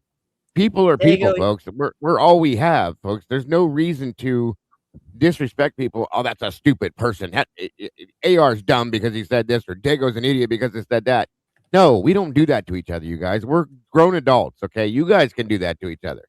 That's not the way it's supposed to be. We don't do that just because everybody else wants to do that. Well, Sorry, Dago, Go ahead. you and I kind of showcase exactly how it should be done. We've had our differences. We've butted heads back and forth. Dude, I've even said some really stupid things that I wish I had never said, but we handle it behind closed doors. We talk like men. We talk it out. We figure it out. And even if we just don't speak to each other for a month or two, that's okay. At least we're not assholes to each other. That's how it works. I respect the people in your community that fully love you and adore you, that don't like me. No problem. No problem. I have no issue with that. You know, Right. we're going to be talking other cases. Thank you, Kathleen, for that. Real quick, we heard? Sorry, AR, I didn't mean to cut you off. No, that's fine. Have we heard Taylor sent her? No, nothing has come out yet from her. I don't think there will be anything else from her at that point.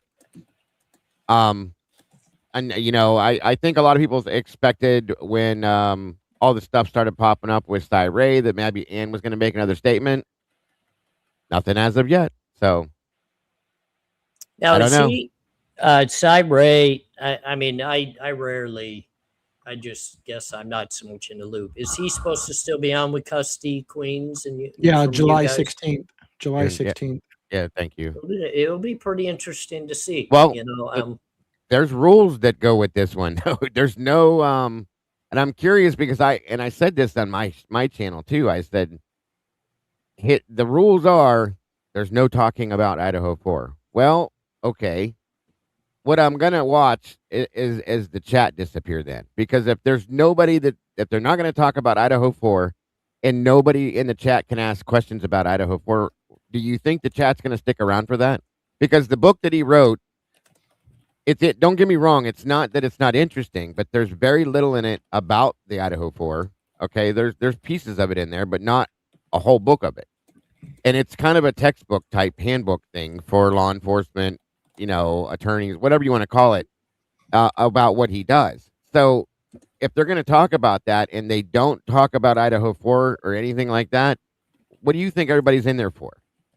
They're going to be there for the Idaho 4. So I have a feeling they're going to just kind of drizzle out little by little by little if they don't start talking about it. So we'll see. If I could be a little bit of a negative Nancy in regards to an interview that this man who is so influential in the Idaho 4 with the Brian Kohberger, if he is unwilling to at least respond to what he wrote in the book about the Idaho 4. Like, I don't need him to get into full out details. Don't break down all the break down the very simplicity of what I read the training manual. You know, I've been fortunate. I got that in advance, and I want to thank somebody who's very close to Cy Ray that was able to furnish that to me. And look, man, it's over my head. Like, I'm not that smart, guys. I'm not, but I did catch on to things that I read in regards to Idaho 4. And I would very much appreciate if you're going to come out in the public eye and you're going to do interviews and you are coming into a community that's very Idaho 4 based. I mean, come on. We all know Custody Queens is very Idaho 4 discussive. At least respond to things in regards to what you've written in the book. Don't get into details of the evidence of the case if you don't want to. Don't break your confidentiality agreement with Brian Kohberger if you don't want to. That's fine. Respond to people's inquisitive questions about why you feel the way you felt walking into the case. That's not based upon evidence. That's based upon your feelings that you walked into the case with. Just basically lay it out flat. I mean, it's not that hard. In the email that I got and I read, he states that he went into the case knowing Brian was guilty and that Brian's where he should be. That the reason he took the case is because he saw the bullshittery, we'll call it that, or fuckery, whatever you want to call it, that was going on in the investigation that they used to get Brian convicted, is what he claims in that interview, in that email. So, okay, explain that then. Explain what you have an issue with with law enforcement and what they did within the investigation. If you're not, don't say Brian's name for all I care, but explain that at the very least. You know what you could do, Dago, and it's a great idea that he could do, even if he wants to leave Idaho 4 off the case, give us a comparable case that law enforcement maybe potentially did some similar things and utilize that case to pinpoint what you're really trying to say about the Idaho 4. Like if you feel as though law enforcement was avoiding X, Y, and Z, give us a case that we can all go look at that showcases law enforcement avoiding X, Y, and Z. Explain to us what we're looking at, why we're looking at that, and then we can dictate through our own thoughts, through our own capabilities of putting puzzle pieces together, how that fits the Idaho 4 case. Like I said, I'm a dumb. Like this stuff's above my head. But if you give me reference that I can go to and I can look into that reference, now I can make X, Y, and Z make sense to how I feel. And then I can portray that to why that might look a certain way for Brian or look a certain way in the Idaho 4 case. And that saves you the hassle of having to lay it all out, utilizing Brian and the whole kit. Just give us something to go look at. Give us something to reference. I know you guys would jump into it in a heartbeat. Absolutely. You guys would go reference that case. You would pick it apart. You would find out exactly what he means. And then with your intelligence, you could line it up with the Idaho 4. I mean, it's not that hard. I absolutely agree.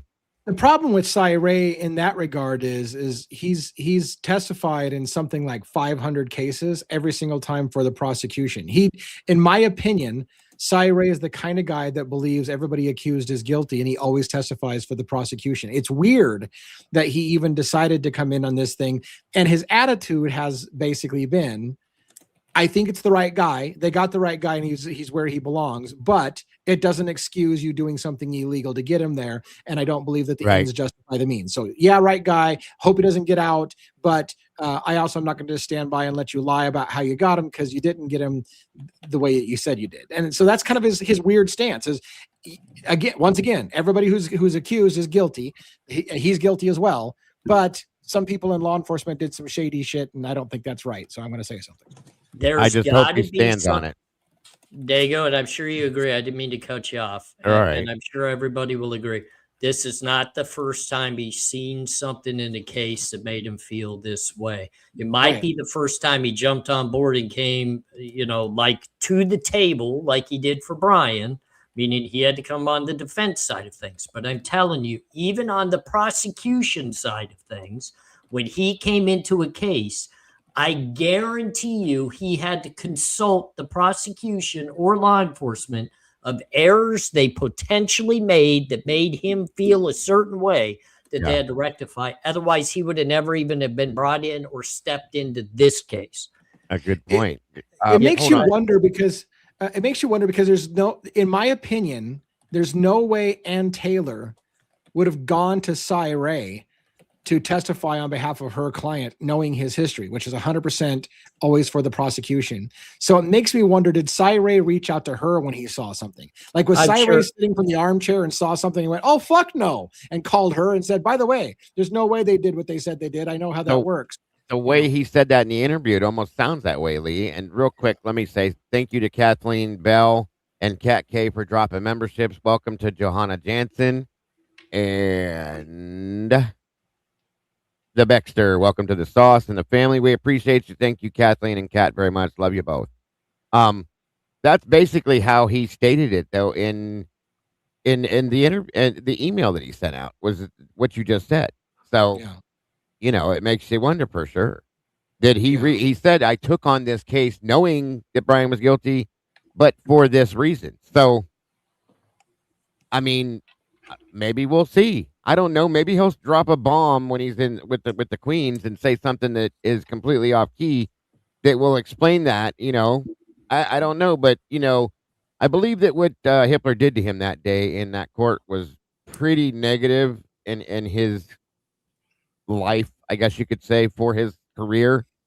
Calling him a conspiracy theorist, dropping that bomb, and then basically saying that he's threatening people's jobs, so on and so forth. But then he won't let him explain himself. Now, see, that's That's a problem. So And now I'll then tell we you what, see. I've sat in many a courtrooms, Dago, and I've never seen an expert get spoken about in that way until they're either up on the stand and the prosecution's dissecting them, and that's a part of the whole, testimony in front of the jury, and they get broken down, and then in the final summation, it's said, never by a judge in a preliminary hearing of things that are going to be utilized to get to trial. I mean, this man was putting up his expertise in an argument to benefit Brian Kohberger before it even went to trial. Right. And he was shut down that way. And I've never seen that. I've never even heard of it. I've never even heard of that before. To think that an expert that's literally from the law enforcement background for years upon years is now considered a conspiracy theorist because he gives an affidavit signed that this is exactly what he wants to testify to the court of law. And now you're a conspiracy theorist? Right. No. And that's why, I spoke the other day in regards to, I don't want people to literally turn their back on someone like Cy Ray until you actually hear from Cy Ray's mouth exactly what he means by what he's saying. Like, even I read the same email you guys did. I know exactly what was said. I know what was in the book. I know how, he did come into the case feeling as though Brian Kohberger was guilty. And of course, my first note on Notepad is, how the hell can you feel that before you even know? We all, that's wrong. But, I'm not going to cut him short until I actually hear him out. And I just have this gut feeling within me. I don't know if you guys have the same gut feeling. Everybody's tucked their tails, man. Nobody's going to share nothing more with us. It's frustrating. We have to decipher for ourselves. And this is where disagreements happen because nobody's on the same page. And I appreciate the fact you guys have all really come together. I'm not on the same page just because I just haven't gotten there yet. I don't know if I will. Maybe I will. I don't know. But I mean, it's still frustrating, even for someone like me that's like, okay, he signed a plea. He's guilty. He's gone. He's doing the rest of his life in prison. I still scratch my head and go, but I'm not sure why. Why is he doing the rest of his life in prison? I think that's the answer everybody wants, knowing what we know about the evidence and lack thereof. So, yeah, absolutely.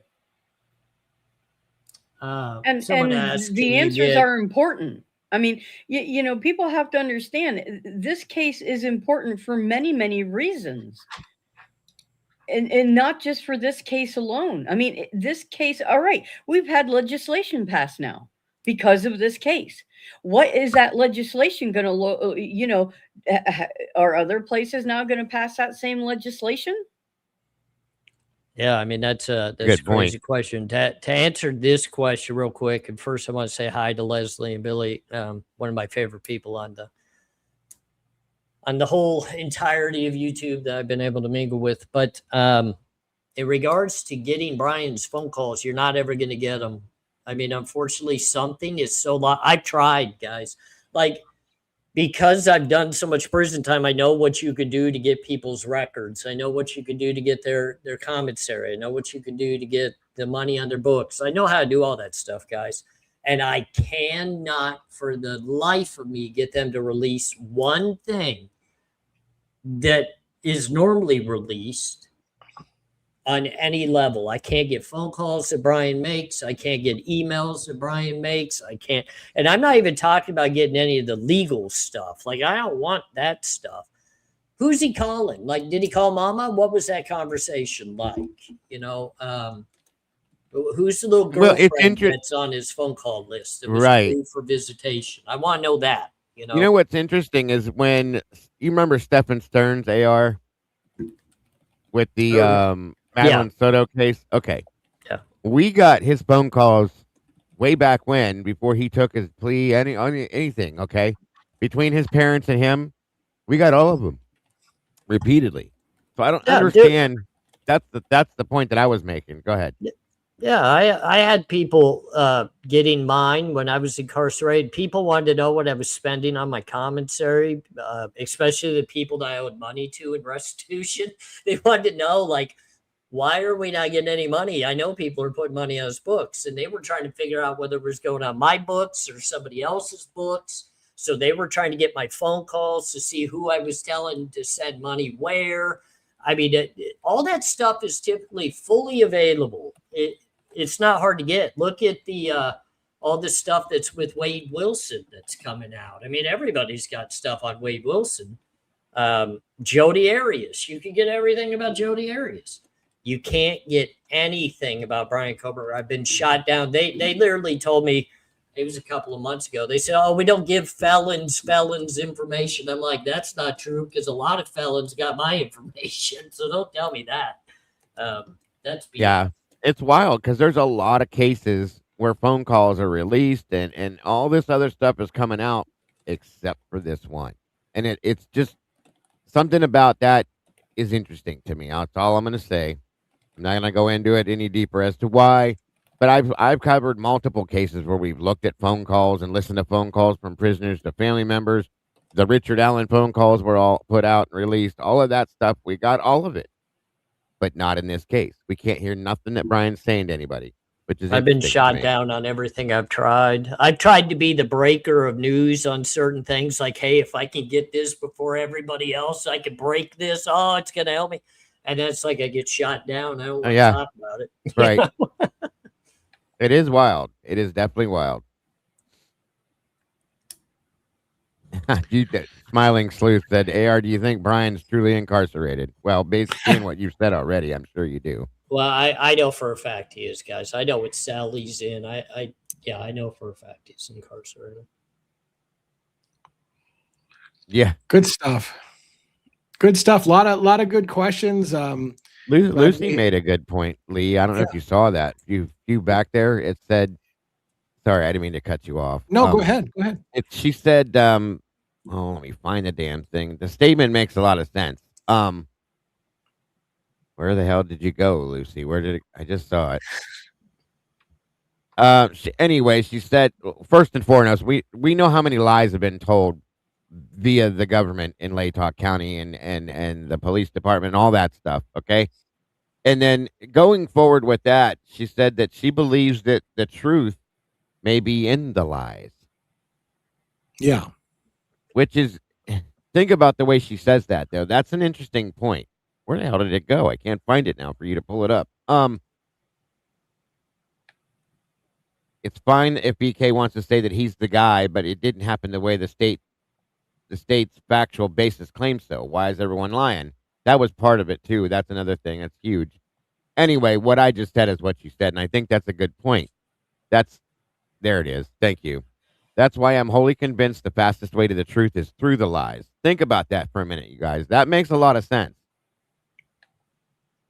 Yeah, I mean, one of the things, to go along with that, one of the statements that is a famous statement is the best lies are based on some form of truth.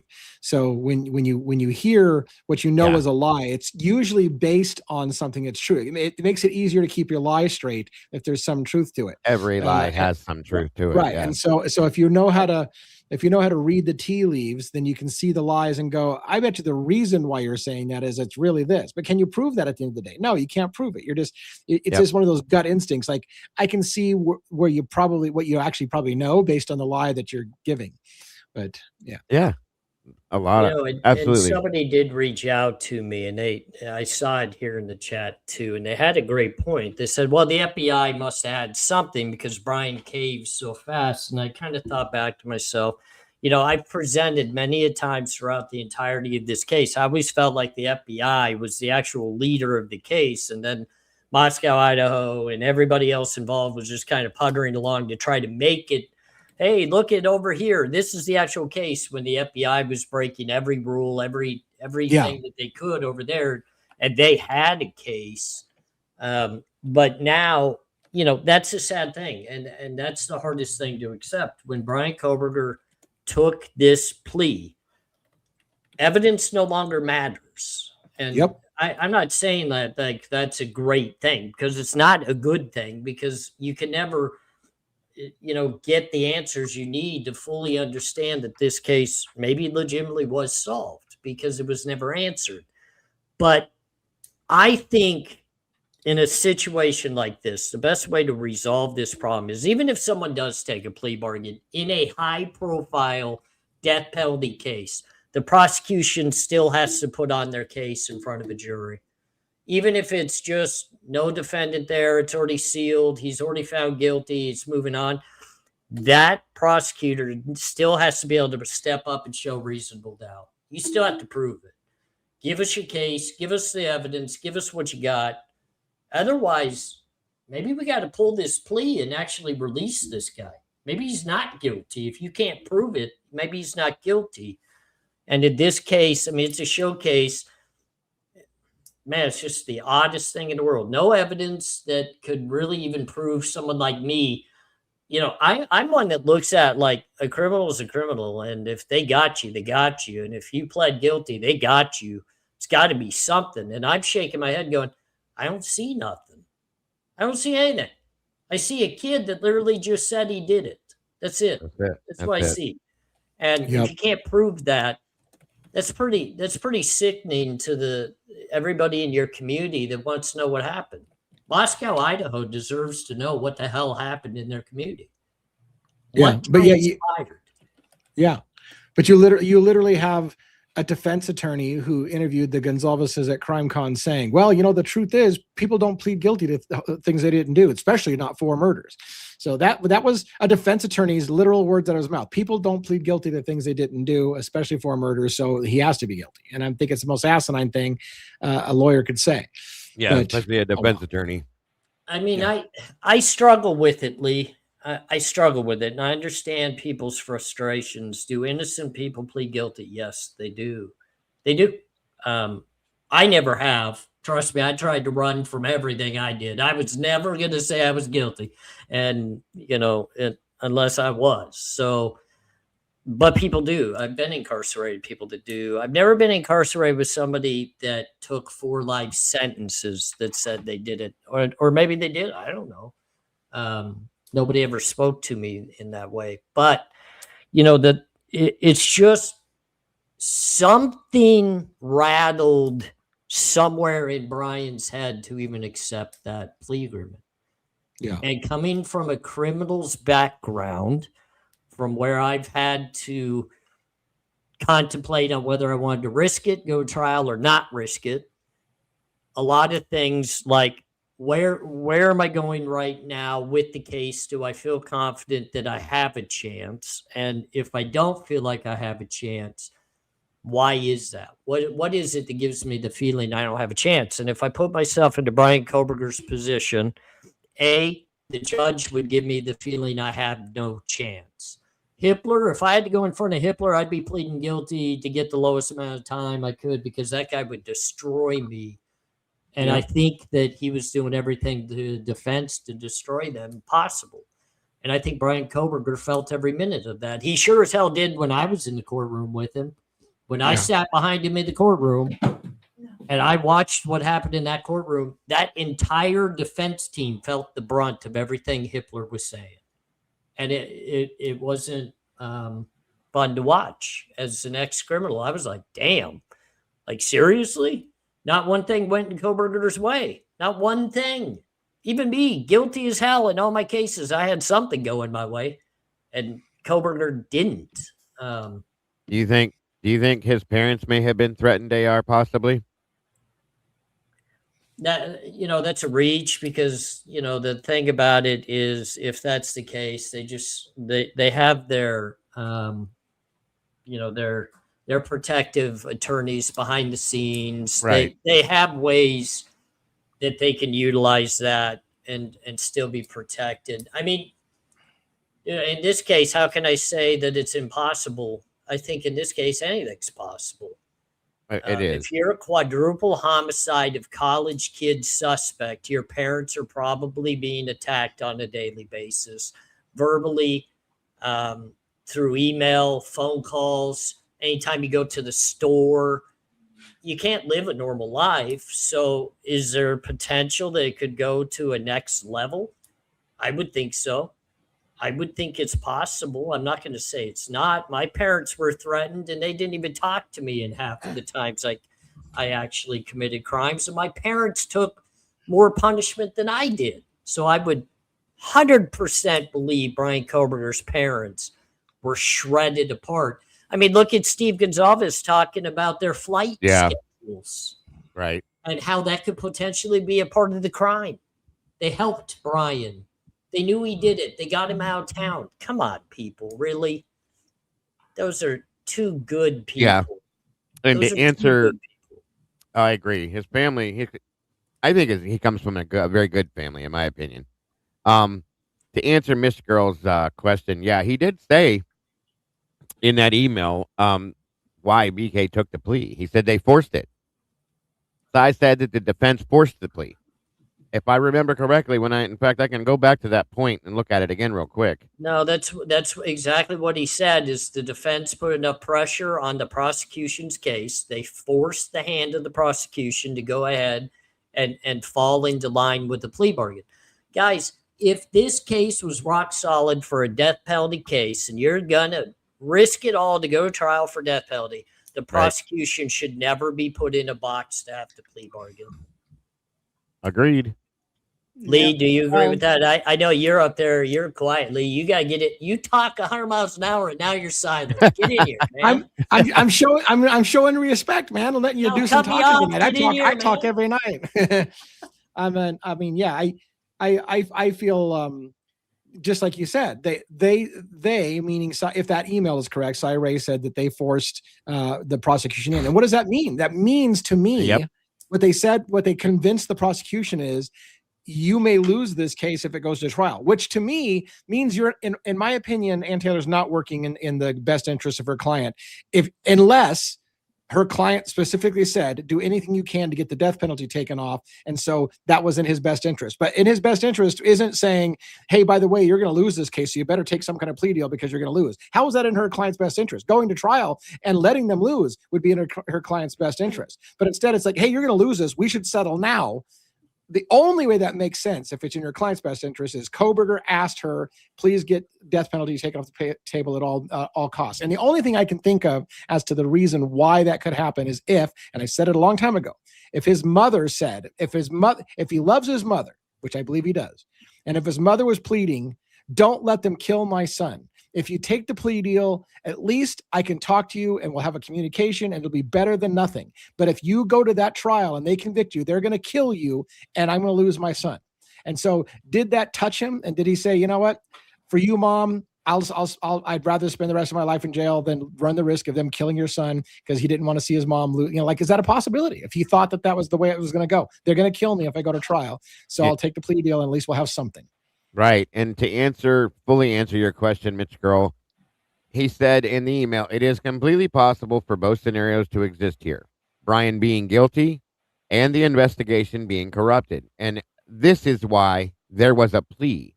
The state knew what was coming in court and knew that it would not go well for them. We forced them to offer the plea, which is a way injustice, which in a way is justice. And then he goes on to say Brian is where he needs to be and the investigators can be held responsible now. I can't get into all the details, but trust me when I say I am far from being done on this case. Not only will certain actors be held accountable, this will be a great learning lesson for law enforcement to learn from and do better. So quickly to make a point, and I'm sure you guys will hopefully agree, that's a cop-out, man. If you knowledgeably know that something is corrupted, if an investigation is a corrupt investigation, okay, I get it. That doesn't mean someone's absolutely innocent of actually committing the crime. But I'm sorry, you can't prosecute them. You can't do that. If you illegally arrest somebody based upon a corrupted investigation, how can you look at that investigation and pick out any point of that was a legitimate part of the investigation that led to factual evidence when everything is deemed corruptive? In my opinion, this is my opinion. If I lie to you about one thing in a paragraph of, we're talking about just a simple subject, going out to dinner, and I lied to you about going out to dinner. 99% of what I tell you is true, but I lied to you about one simple thing. How is anything about what I said true? It doesn't make sense. It's not.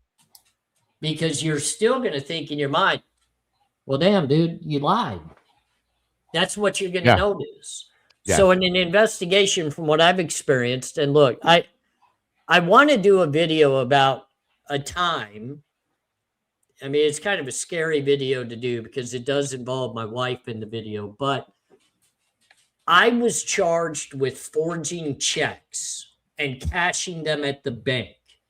However, the investigation never saw me with the checks, and I was not the one cashing anything at the banks, and they had all the videos. Yet I'm the one that got pushed into the plea bargain to go do prison time, and the very person on the videos cashing the checks never even got interviewed. Now, that's interesting. Imagine the documentation the officers had to present in discovery of that. And how does any of that line up to me being guilty of cashing forged checks when you have every check that was cashed, video of it, and I'm not the one at the teller cashing it, yet I'm the one that signed the plea bargain and went and did 7 years on the case? How does that work out?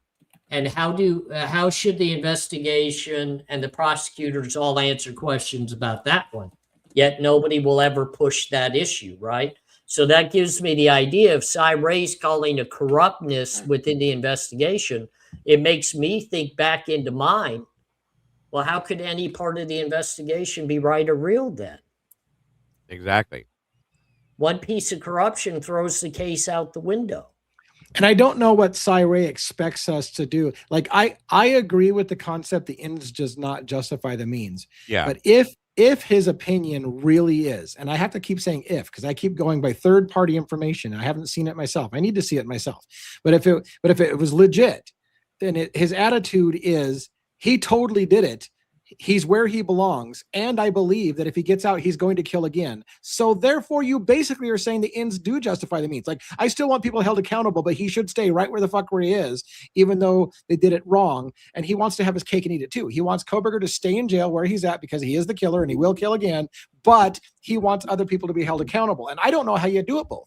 Because if they determine that somebody did something illegal in the prosecution, that runs the risk of having him freed or have a retrial. So if he thinks he needs to be where he's at, what is he doing? Like, what is his end game? Well, Does that and make the other any- thing does to that that make is any this. sense? The other thing to that is this. If the prosecution did something illegal, why the fuck are they still out there prosecuting more cases? Why isn't Cy doing something about that, Mr. Cy Ray? Well, I mean, it's one of the, okay, here's one time I'll poke Cy Ray, and you're not willing to come out and actually speak about it? Right. You're not going to share exactly what you're talking about when it comes to Idaho for a case of Brian Kohberger? Great point, because here's something that even Dr. Turvey said. An NDA, a non-disclosure agreement, does not require you to keep illegal activity secret. You can't sign an NDA that says, hey, whatever happens next, you can't talk about, and then wait somebody in front of them and say, oh, I can't talk about it. It's an NDA. NDAs do not cover illegal behavior. So Cy Ray isn't bound by a fucking NDA if he really believes they did something illegal. He can talk about it and break the NDA because it's not break. You can't make somebody sign an NDA that covers illegal behavior. Actually, he's expected to talk about it, Lee. It's almost like the mandated reporter situation. If you know that something is going on and you're a specific person, you're mandated to report that in certain situations. I mean, truly and honestly, if you know that there were illegal things done in this investigation, it's your job to stand up and say, yo, this happened and this is who was involved in it, and you're not doing it. And I'm sorry, but it's bullshit to me, because the reason why I believe he's doing it is because he's not going to be able to sell himself to the world if he's turning on what looks like he's turning on his own people, per se. Okay. He wants you to buy his plan that is the best way to run an investigation at this point. That's what he's selling with this book and everything else he's doing. but he's not willing to open his mouth and point to the people that are doing the things wrong. That's a problem for me. You, Dago, as law enforcement, and yes, he wants to get his training manuals and his hard work out there for others to Right. utilize. I get that. Yeah. Law enforcement is supposed to catch and investigate the corrupt, the illegal activities of others. They're supposed to protect society from the downfalls of illegal activity. So who is he actually protecting here? Law enforcement, who he clearly states corrupted a case, meaning illegal activity. So we're going to protect that. But in a sense, we're still going to sit behind all the fences and protect ourselves and say, but Brian Kohberger is guilty.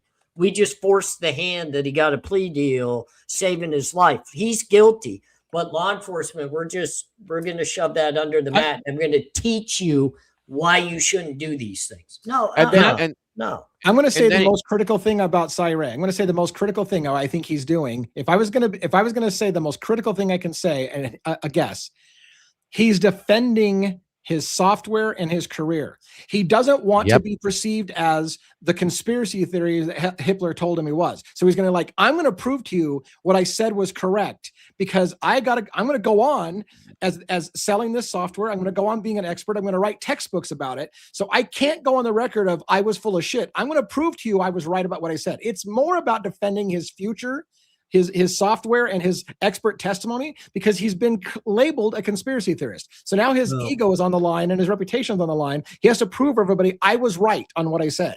Well, and also remember this. This isn't the first time, guys. It happened to him in another state where he got knocked down on a pedestal too. Yeah. The first time. Yeah, but what he's saying though, that's what pisses me off, is he's coming out and saying it's systemic failure. It's not though. It's people making bad choices is what it is, okay? They're doing it. They have the ability to say yay or nay to what they're doing, and they're doing what they're doing. And he knows that, what he's saying, and he can point to who's doing it, but he's not doing that. That's the problem right there. Because he wants to make sure that he sells his plan first, or his whatever the hell this is that he's doing. He's got to make sure he sells that, and he's worried that if he does this, then it won't sell. I don't care what you're selling. Do the right thing, bro. End of story. Right. That's it. Sadly, people's lives are on the line, and those lives should be valued a little more than a $95 textbook. Thank you. The gentleman has every opportunity. A salesman always has the opportunity to sell something in life. You just always have that opportunity. There's other ways he could do it, yes. Yeah. I mean, he could literally write a book and sell it just by being a salesperson. But if you take an oath to go up and defend Brian Kohberger and present evidence that the investigation against him does not add up appropriately, you cannot tuck your tail at that point and run from that. You have to at least step in front of the very people that heard and listened to you get called a conspiracy theorist and lay out what you were discussing, what you meant by what you were saying. Lay out your facts so that we can make a decision on whether you're trustworthy moving forward. Because I've learned this lesson in life, guys. The first time I lied to you, you might give me a second chance. The second time I lied to you, it's going to take you a long time before you'll even hear me again to give myself a chance to lie to you again. Because in your mind, I've already done it twice. I'm sorry when someone comes to the plate and says, hey, I'm telling you this investigation is bogus. And this is what we've been discussing for 3 years. All three of us right here on this panel, including Robin, 4 of us, we have pointed at this investigation and said it's wrong. It's corrupt. It's absolutely wrong. This man comes out and clearly says that, but doesn't back it up. Right.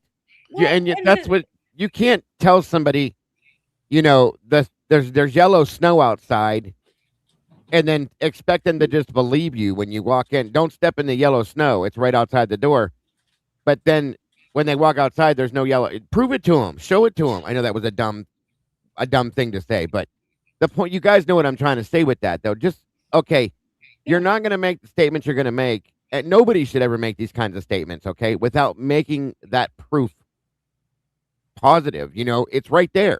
Here it is. You can't turn about face after you make statements like this. The affidavit that he made when he put that in there was so big, guys. That was huge. That everybody froze right then and there and said, "Whoa." In 30 plus years, I've never seen so much misinformation put out to the world or from the prosecution. And in my opinion, it was done on purpose. It was not an accident, which tells me there's something much, much larger going on here. You can't make that statement and then turn about face and walk away from it. No. I'm sorry. You just Stand can't up do for that. your affidavit. Yes. You signed Absolutely. a legal document stating all these things that you, in your 30 years of experience in this field, believe. I've never seen anything You wrote like that, the yeah. software and all this other stuff. So stand behind your statement. Yes. That's I all wanna you got to know do. if he's scared to talk about it now, if he's scared to present his facts of how he got to where he got to say those things, what the hell was he going to do if this went to trial and he had to take the stand and testify? Right. Then what? Were you going to back out of it? Or was somebody going to go approach him? Do you realize you were going to hurt some of your buddies' feelings, you know, by taking that stand and pointing out the stuff that you found wrong? Because you know some of these people he's talking about, he's probably pretty close with. I'm sure he's worked directly with some of these people. So you can do it at trial for all to see, but you can't just give a little hint to your evidence of what you're talking about. That would settle a lot of our feelings if he would come to the plate and say, look, I find Brian Kohberger to be guilty because of X, Y, and Z. This is what I'm upset about the investigation. Even though they still would have got to Brian this way, this is their lack of proper work here. Then we could start putting pieces together to where we could say, okay, look, I get it. This evidence does kind of look shady for Brian. I get it. But this is where they went through loopholes. This is where they lied. It's all on the table. Everybody can see it. It's all right here. It's plain as day. But for you to come tell me someone's guilty and then not give me the reason as to why, me being guilty numerous times in my life, knowing why, I know there has to be a why. There has to be. Agreed. Or else you're not guilty. If there's not a why, you're not guilty. This is what I don't understand about any of it. And then for him to jump on the wagon with there's mental health issues at hand here that need to be addressed. That was way out of line for him, in my opinion. He should have never went there with that, but he did again. I don't understand any of that. I don't get it. And I don't quite understand. It kind of reminds me of, I know you guys remember Gabriela Vargas and you remember what happened with her. I'm sure you remember that. So it reminds me a little bit of that situation. I'm not saying that somebody threatened Cy, but all I'm saying is it gives me that same feel, if that makes any sense to anybody. Well, let me ask you guys, is money a threat? Of course it is. Yeah, if you lose money, that's a pretty big threat, isn't it? It absolutely is. You know, I'll be right back, guys. You're in the midst of writing a training manual and you're in the midst of all this trying to push your new company. Loss of money hurts. Yeah. It hurts bad. That's a threat. Yeah. And, you know, I don't know how much money he stands to make, but does he stand to make significant money by hinting with an interview that, hey, you're going to have to read my book if you want to understand this more? Like, is it just a promotional is going on any show just simply I'm going to tell you the bare minimums and then say, well, it's in my book. You know, it's in my book. You're gonna need to buy the book to get that answer. And is it worth his reputation to try to get a few extra copies at $95 a pop? Because not a lot of people are going to buy a $95 book to get a couple of chapters that might mention the case peripherally about things that he's not allowed to talk about. So you're not going to have much in there. But that's what it feels like he's trying to do. Like, buy some copies of this book at $95 a pop, even though it's not really even about Kohberger. I just put some lines in there, but I'll read the book. This is more than the book, though. This goes way deeper than that. For Cy Ray, this is future money. Future investigation, expert testimony. You know, anything that these things could lead to is where he's trying to really protect that. You know, you got to protect what the future could hold for you, because money right now is always nice. Like if I could sell some artwork right now, that's great. Am I going to sell enough artwork right now to substantiate myself for the rest of my life, my wife, my kids, my whatever might be? Or do I set myself in a position where I'll be hired as an expert for the next 20 years and people will endeavor into any future work I do? That to me tells me the actual threat isn't so much, what the loss of book sales or that. It's the credibility of the future that he could potentially lose. And that's through his connections in law enforcement, because to me, that's where it feels like that's where his future is. Can he get law enforcement agencies to utilize what he has to offer? Will they utilize his training? Will they utilize all these various things? And that's going to substantiate him further into life. But this is a really stupid way of like projecting that. But me as a criminal, if I project myself as a successful criminal, other criminals could potentially rely on me to help me or help them accomplish what they're trying to accomplish. And they pay me a percentage of whatever they get out of whatever they do. So I could substantiate my future as not having to go commit criminal acts by teaching others how to better commit their criminal acts. And they pay me for that through the years. And him in law enforcement's the same thing. If I teach you now how to better what you do, I want a residual through the years that you're going to continuously come back for my expertise. You're muted. I say real quick. Yeah, thank God. That guy has nothing fucking good to say. Angel Heart 7926. Thank you so much for gifting 10 memberships. That's amazing. Thank you. That's a lot. Thank you a lot for that. I want to add one real quick comment while that's on the screen or whatever. But and that is it may be a small thing to consider, but I believe in considering all of these motivations. Defense experts get paid more money than prosecution experts. Just give that a thought as well, by the way. Prosecution experts are often government employees. They work at government salaries. They're already getting paid by some kind of government kind of thing, and it's not that great. Defense teams pay big money, oftentimes twice as much for an expert to come in and testify on behalf of the defense. Is there any motivation as well that getting hired more for defense teams means more lucrative job opportunities? I don't know, because I did this pro bono. This was and if he did it pro bono, right? He did this one. He did this. That doesn't mean that he wouldn't go on to do others for money. Right. Now, defense teams understand that Cy Ray can have an even keel and go both ways depending on the evidence. So now people will reach out to Cy Ray and say, "Hey, can you take a look at this, please?" Mm-hmm. Whereas if he had never, I'm telling you now, if he had never done anything with the Idaho 4 case, half of us still would have no idea who the hell he was. Right. The only reason why I know who Cy Ray is because he worked heart and soul in Arizona on many task force, and that's where I was arrested many times. So I had heard the name through other cases. Didn't know of him. He didn't work on my cases, but I knew I had heard that name. I would have never projected him to come into the Idaho 4 case. Like I would have never thought that was possible. But now because he has, it's now more possible he can come into other cases if he draws that fine line and doesn't shell himself out of that capability. And we're going to see how this plays out, because I mean the future relies on it. But yeah, and I don't want to take anything away from pro bono work, but I want people to understand. I think all lawyers are required to do a certain number of pro bono hours as part of their bar association thing. That's one thing. Also, attorneys often take a pro bono case because it's how you, on a high profile case, it's how everybody knows your name. So some people will take the pro bono case because it hits two things at one time. I have to do so many hours of pro bono work every single year. And if I get my name on a high profile case, everybody knows who I am. So it's not necessarily all altruistic. Hey, I just want to do the right thing. I'm going to come in here, work for free. There's often an ulterior motive, which meets a couple of different things. So I don't know what his motives were. Maybe he really did, for the first time in his life, just decide, I'm doing this for free because I just think it's the right thing.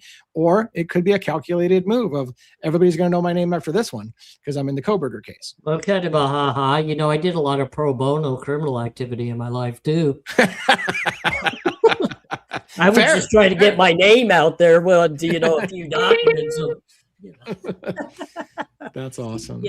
And I don't know. I'm probably the one person that's on the panel right now that says Brian Kohberger is where he is. Brian Kohberger made that decision to do that. I don't understand why he did it, but he did it. And I'm also the one that I just feel like there's not an appeal opportunity up his sleeve. I don't know why I have that feeling, but that's the feeling I have. And I'm not disrespecting you guys. I absolutely listen to everything you guys have to say. I just struggle with the fact I know how hard an appeal is to even get heard. And then even when it is heard, now you got to get a judge that's willing to rule in your favor on it. Right. I know the struggles of that. And, does Brian know the struggles of that? We're going to find out, obviously. Well, he was allegedly reading books on it in his apartment based on the books that were on his floor. Why people plead guilty to things they didn't do. How the system overcharges people. He's well versed in it. Yeah. I mean, I just don't want people to look at me like I'm going back and forth, swaying on what I have to say. Factually, through evidence, I don't think Brian Kohberger was proven beyond a reasonable doubt as a guilty individual of this crime.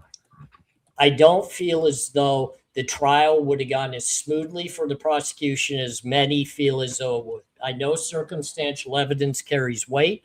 I don't think it's substantial in this case enough to have convicted Brian Kohberger with no issues, no hiccups.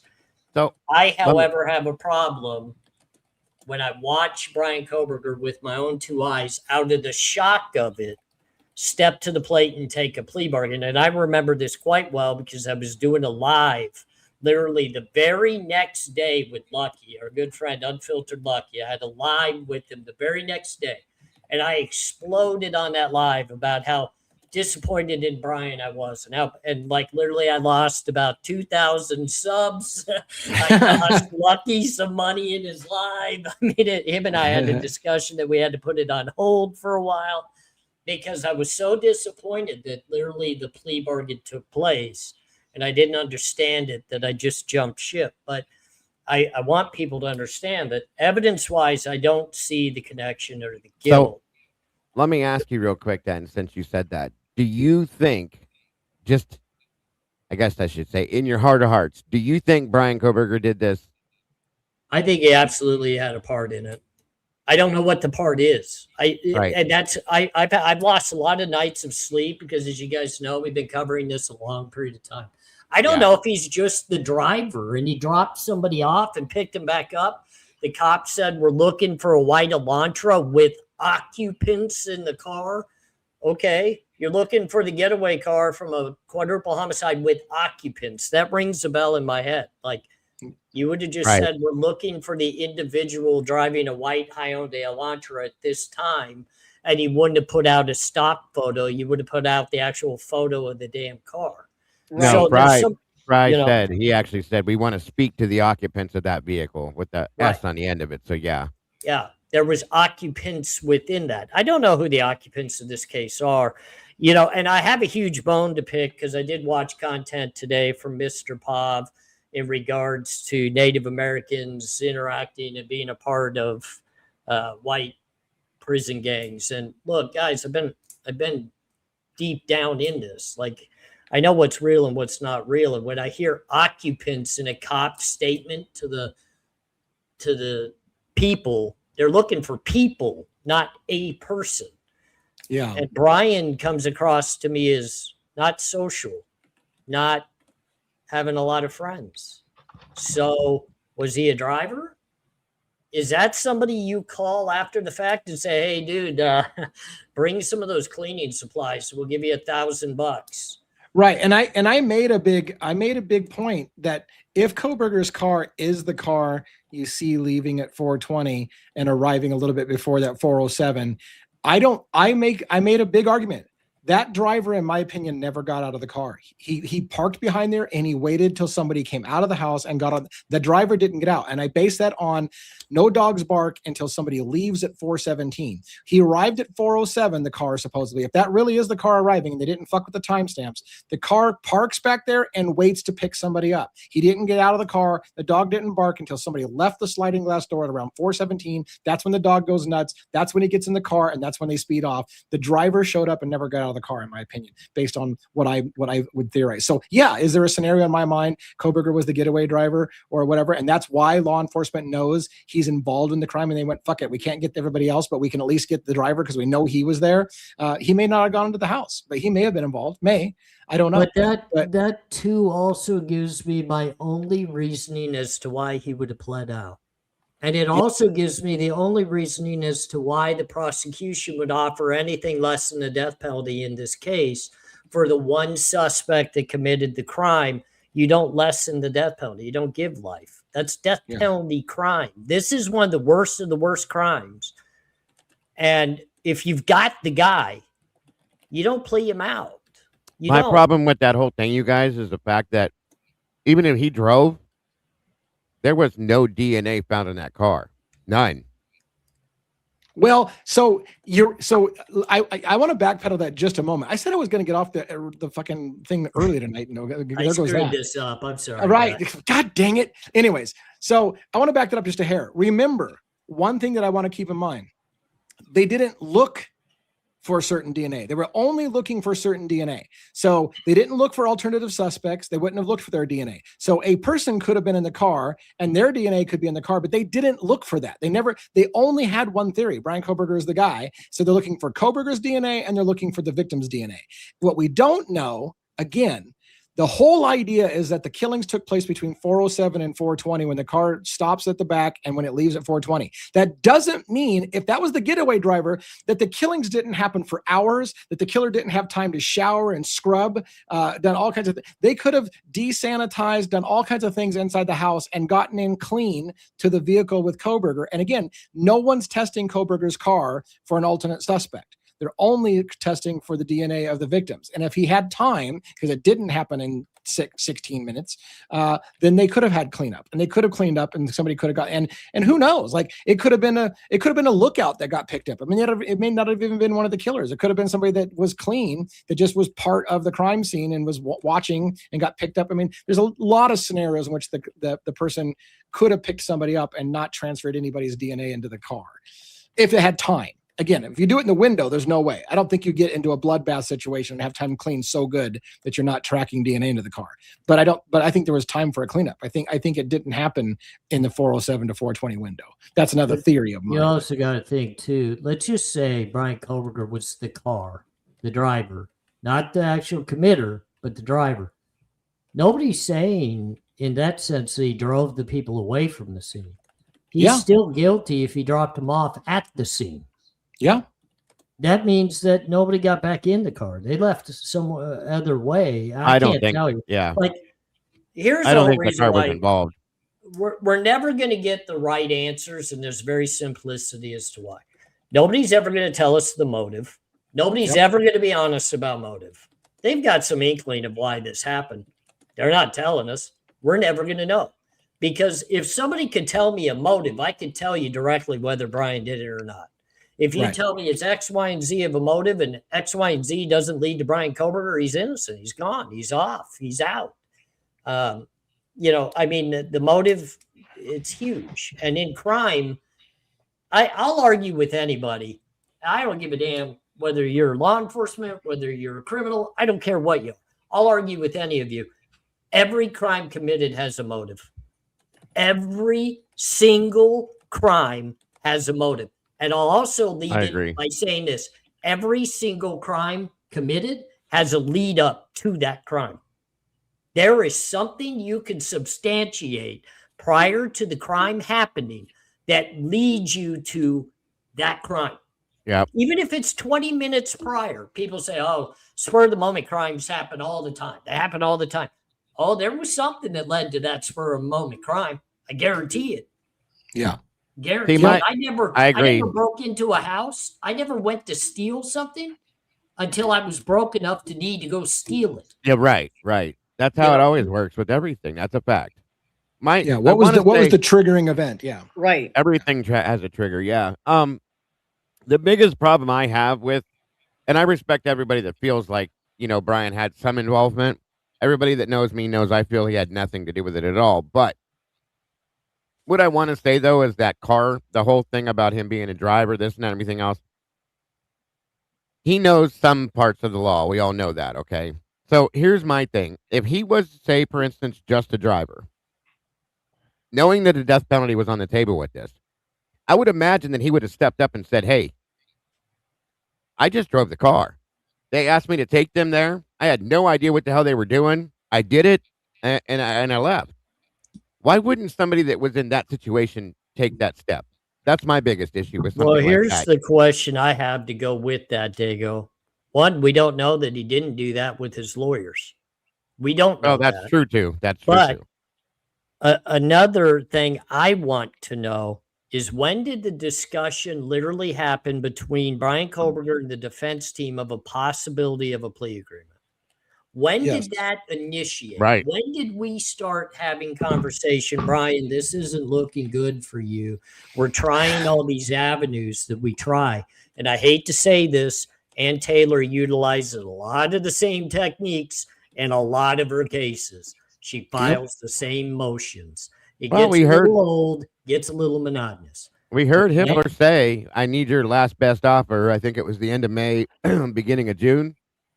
I think. Don't quote me on the date.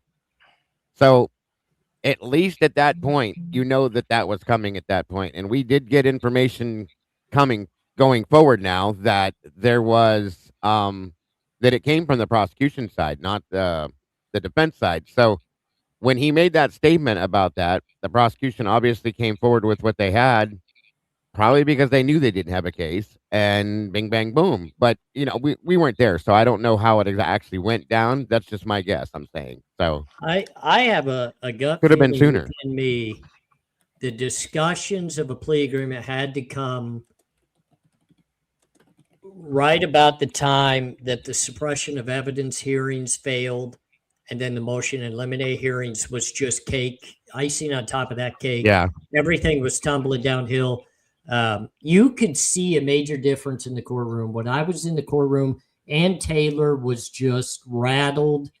Bicca Barlow was just in another world. Massoff and Brian Kohberger had a great relationship. I've discussed that numerous times. They were heavily talking back and forth. They seemed to be in okay spirit. She did most of the arguing on that day, because Ann Taylor, every time she stepped to the podium, got blasted and blown up, and it was just like her mom had just died. All that shit hit the fan. And literally the very next hearing that they went into was in regards to the alternative perps, and they conceded. They conceded that, and then we hear of a plea agreement. So the discussion, I just want to know, just come out. Just somebody come out and just say it from the defense team. Just be like, look, we were really fighting the fight. It was an uphill battle. We all got our minds together. We discussed it with our client. We led him, to see what trial would entail. We let him know this plea agreement could possibly save us from this. And we laid it all out for him, told him, go take 72 hours, think about this, come back and give us your feelings, and we'll discuss it some more. And I want to know, because I've been through the process, when you're facing substantial time and the discussion begins with the lawyers, and typically it's always a clientele asking, have they offered anything? Where are we sitting right now? What are you thinking? What's the next move? What are we planning? I've been sitting here for 3 years in jail right now. We're coming up on trial. What more are we doing? Where are we going from here? One of the things that, sorry, I didn't mean to cut you off. No, that's fine. Sorry. Well, one of the things that bothers Bill Thompson has done plenty of interviews since this is done. He goes on. He's had several. Nothing from Ann Taylor. Nothing. Bill Thompson feels free to talk about the case after it's over, but Ann, nothing. And it means one of two things for me. Either Brent Turvey was onto something when Ann Taylor, when he talked about a private conversation they had where she's like, what do you want me to do? I've been at this for 3 years. I've got other things to do. She literally just kind of threw her hands up like, I've got other shit to do. So she either literally is like, I want to wash my hands of this. I'm done. And so that's why she's not talking about it anymore, because she's moved on and she's busy with something else. Or she is working for him and she's not saying anything because anything she says can jeopardize his upcoming appeals or motions or whatever. So I'd like to think that Ann is still out there quietly. And the reason why we're not hearing anything about her is because she's working for him. But it feels like it's I don't give a shit anymore and I'm not going to talk to anybody about it. Well, Moonlit Baby just said something in chat too that kind of goes along with that. I find interesting. And I remember this being said, that Ann had mentioned that Brian was no longer helping within his defense at that point anymore either. And I'm real curious what she meant by that. Like, exactly. You know what I mean? What was he not doing?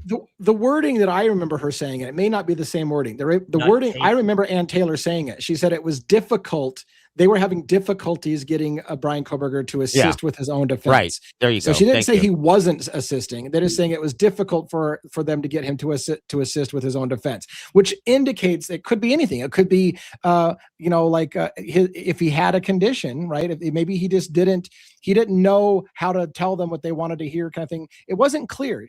She didn't say he was stonewalling. She just said it was difficult for us to even get Kohberger to participate in his defense. But what that means exactly, I'm not sure. That's I agree with you. I can possibly add a little bit to that. When a person it's difficult to aid in your own defense. And it doesn't always mean like I'm incapable or I'm not like brain savvy enough to be able to do it.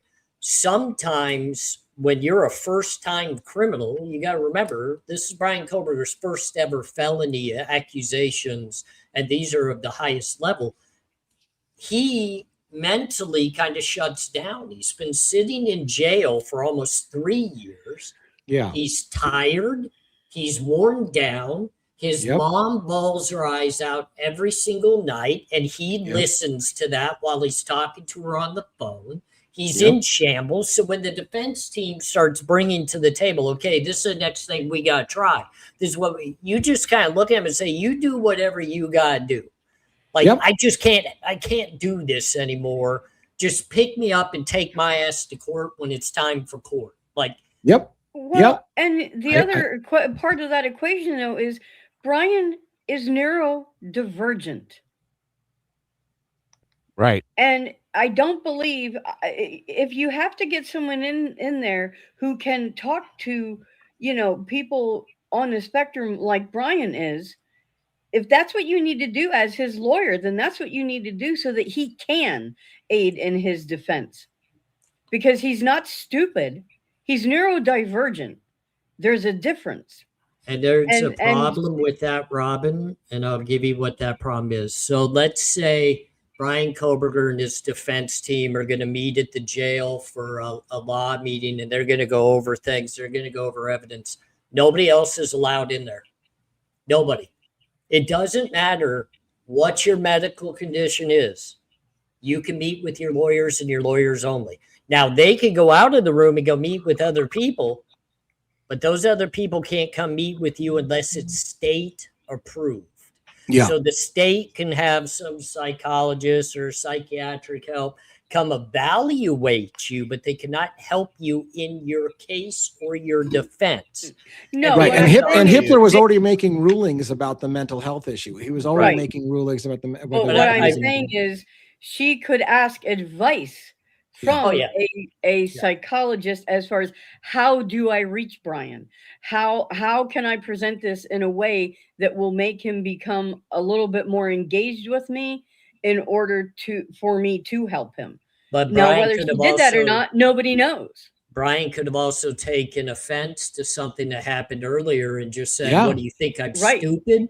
Blah, blah. And it's like, look, I don't think you're stupid. I just don't think you're quite comprehending exactly what I'm trying to tell you. Stupidity doesn't block you all the time or be the full out reason why you don't understand something. I don't consider myself to be stupid. I just know some things are way above my actual understanding level, and I need other people to break it down to ABC for me so that I get what you're trying to say. Right. For all we know, yeah, right. For all we know, Brian could have been arguing with her about what he thought was a better idea for something. Right. I mean, he was a criminology, he was a PhD candidate. Right. It's possible he had a perfect idea how it should go, and she wasn't listening. Yes. He's like, well, shit, my fucking attorney's dumb. Like, maybe he was thinking she's dumb. Like, exactly. You're really okay. Whatever. What if Brian wrote a couple of motions he wanted submitted to the court, and Ann Taylor wouldn't do it? Exactly. Yeah. Brian said, hey, I know just as much as you do. You do understand, like, I'm going for my master's, PhD, and I don't feel like I'm stupid here. And I feel like I know my own case just as well as you do. And I have something I want to say, and I'm motioning to the court because, yes, guys, you can write to the judge yourself, but guess what? It's got to go through your lawyer, because if it doesn't, he's going to throw it away. It has to go through your lawyer. And Ann Taylor might be like, this isn't within our game plan. This isn't what we're trying to do. And Brian says, the hell with you. Like, I want this brought to his attention. Yeah. And he might have wrote a note saying, Judge Hippler is a complete asshole. I think he's X, Y, and Z. And Ann Taylor wouldn't turn that in. And now Brian's pissed. Yeah. Yeah. There's a lot of things we don't know. I could believe, I could actually see Brian saying, hey, you're not getting what I'm saying. You're not understanding what I'm trying to tell you. This is what I want you to go do. And like you said, she's saying, that's not how this works. So, and he's like, well, you know what? Fuck you then, and do what you're going to do. You're not listening to me anyway. Well, and you I also see that. Think about it at this point in time. People are wondering, when is the appeal coming? When is the ineffective counsel coming? Ann Taylor is not going to help Brian file ineffective counsel against her. Of course not. Okay, so you got to get an appellate lawyer. You got to get somebody to help you out. The prisons do not make that very easy to do, especially when you're 23-1 and you get out of your cell a handful of times a week. You don't have a lot of law library time. You don't even really get a pen and paper that often. You get a golf pencil and a half piece of paper. You're not going to write much on that.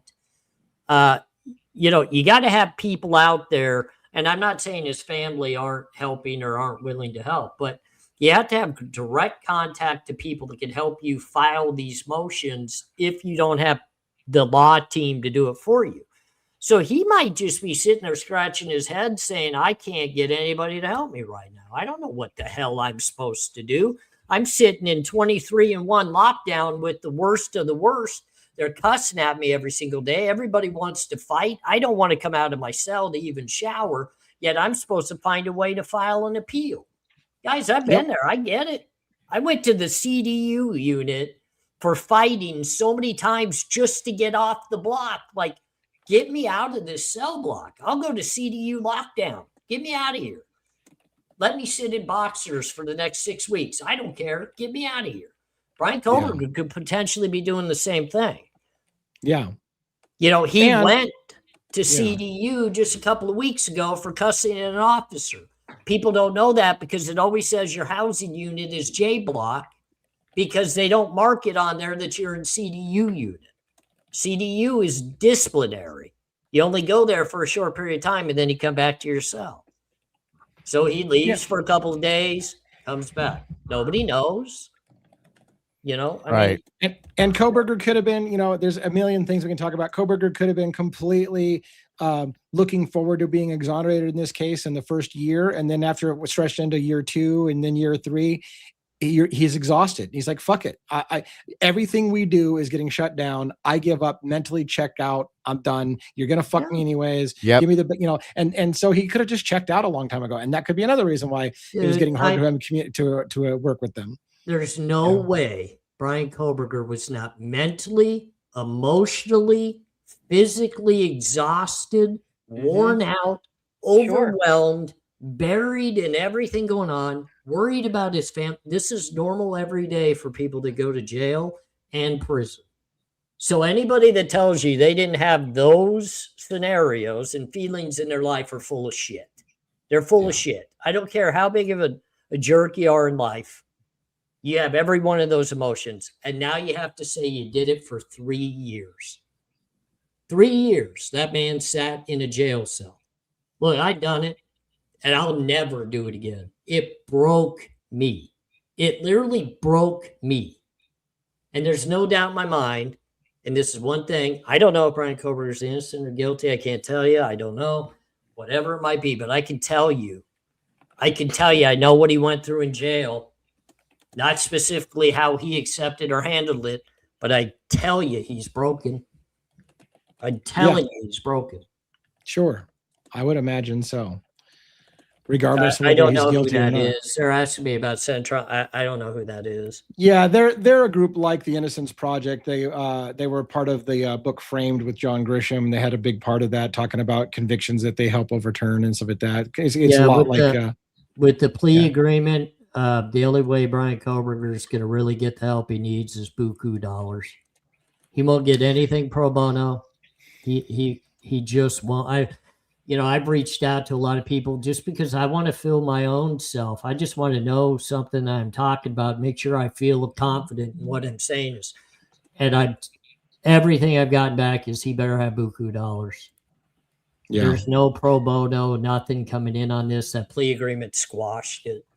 And he doesn't have the appeal of Luigi Mangione is going to get $1 million in donations. Most people in America and the world believe he's guilty as hell, so he's not going to generate a lot of sympathy. I don't know about that. I feel Brian could garner some donations. I got this feeling. He could. I think if it was put out there, then maybe, right. If somebody actually put something out there, yeah. Yeah, but you can't though. Let's say you and I decide to do a fundraiser. We do a GoFundMe. Yeah. We've got to state what that's utilized for. And I don't believe in your guys' integrity, the way you guys handle yourselves. You're going to lie about what that money would be utilized for.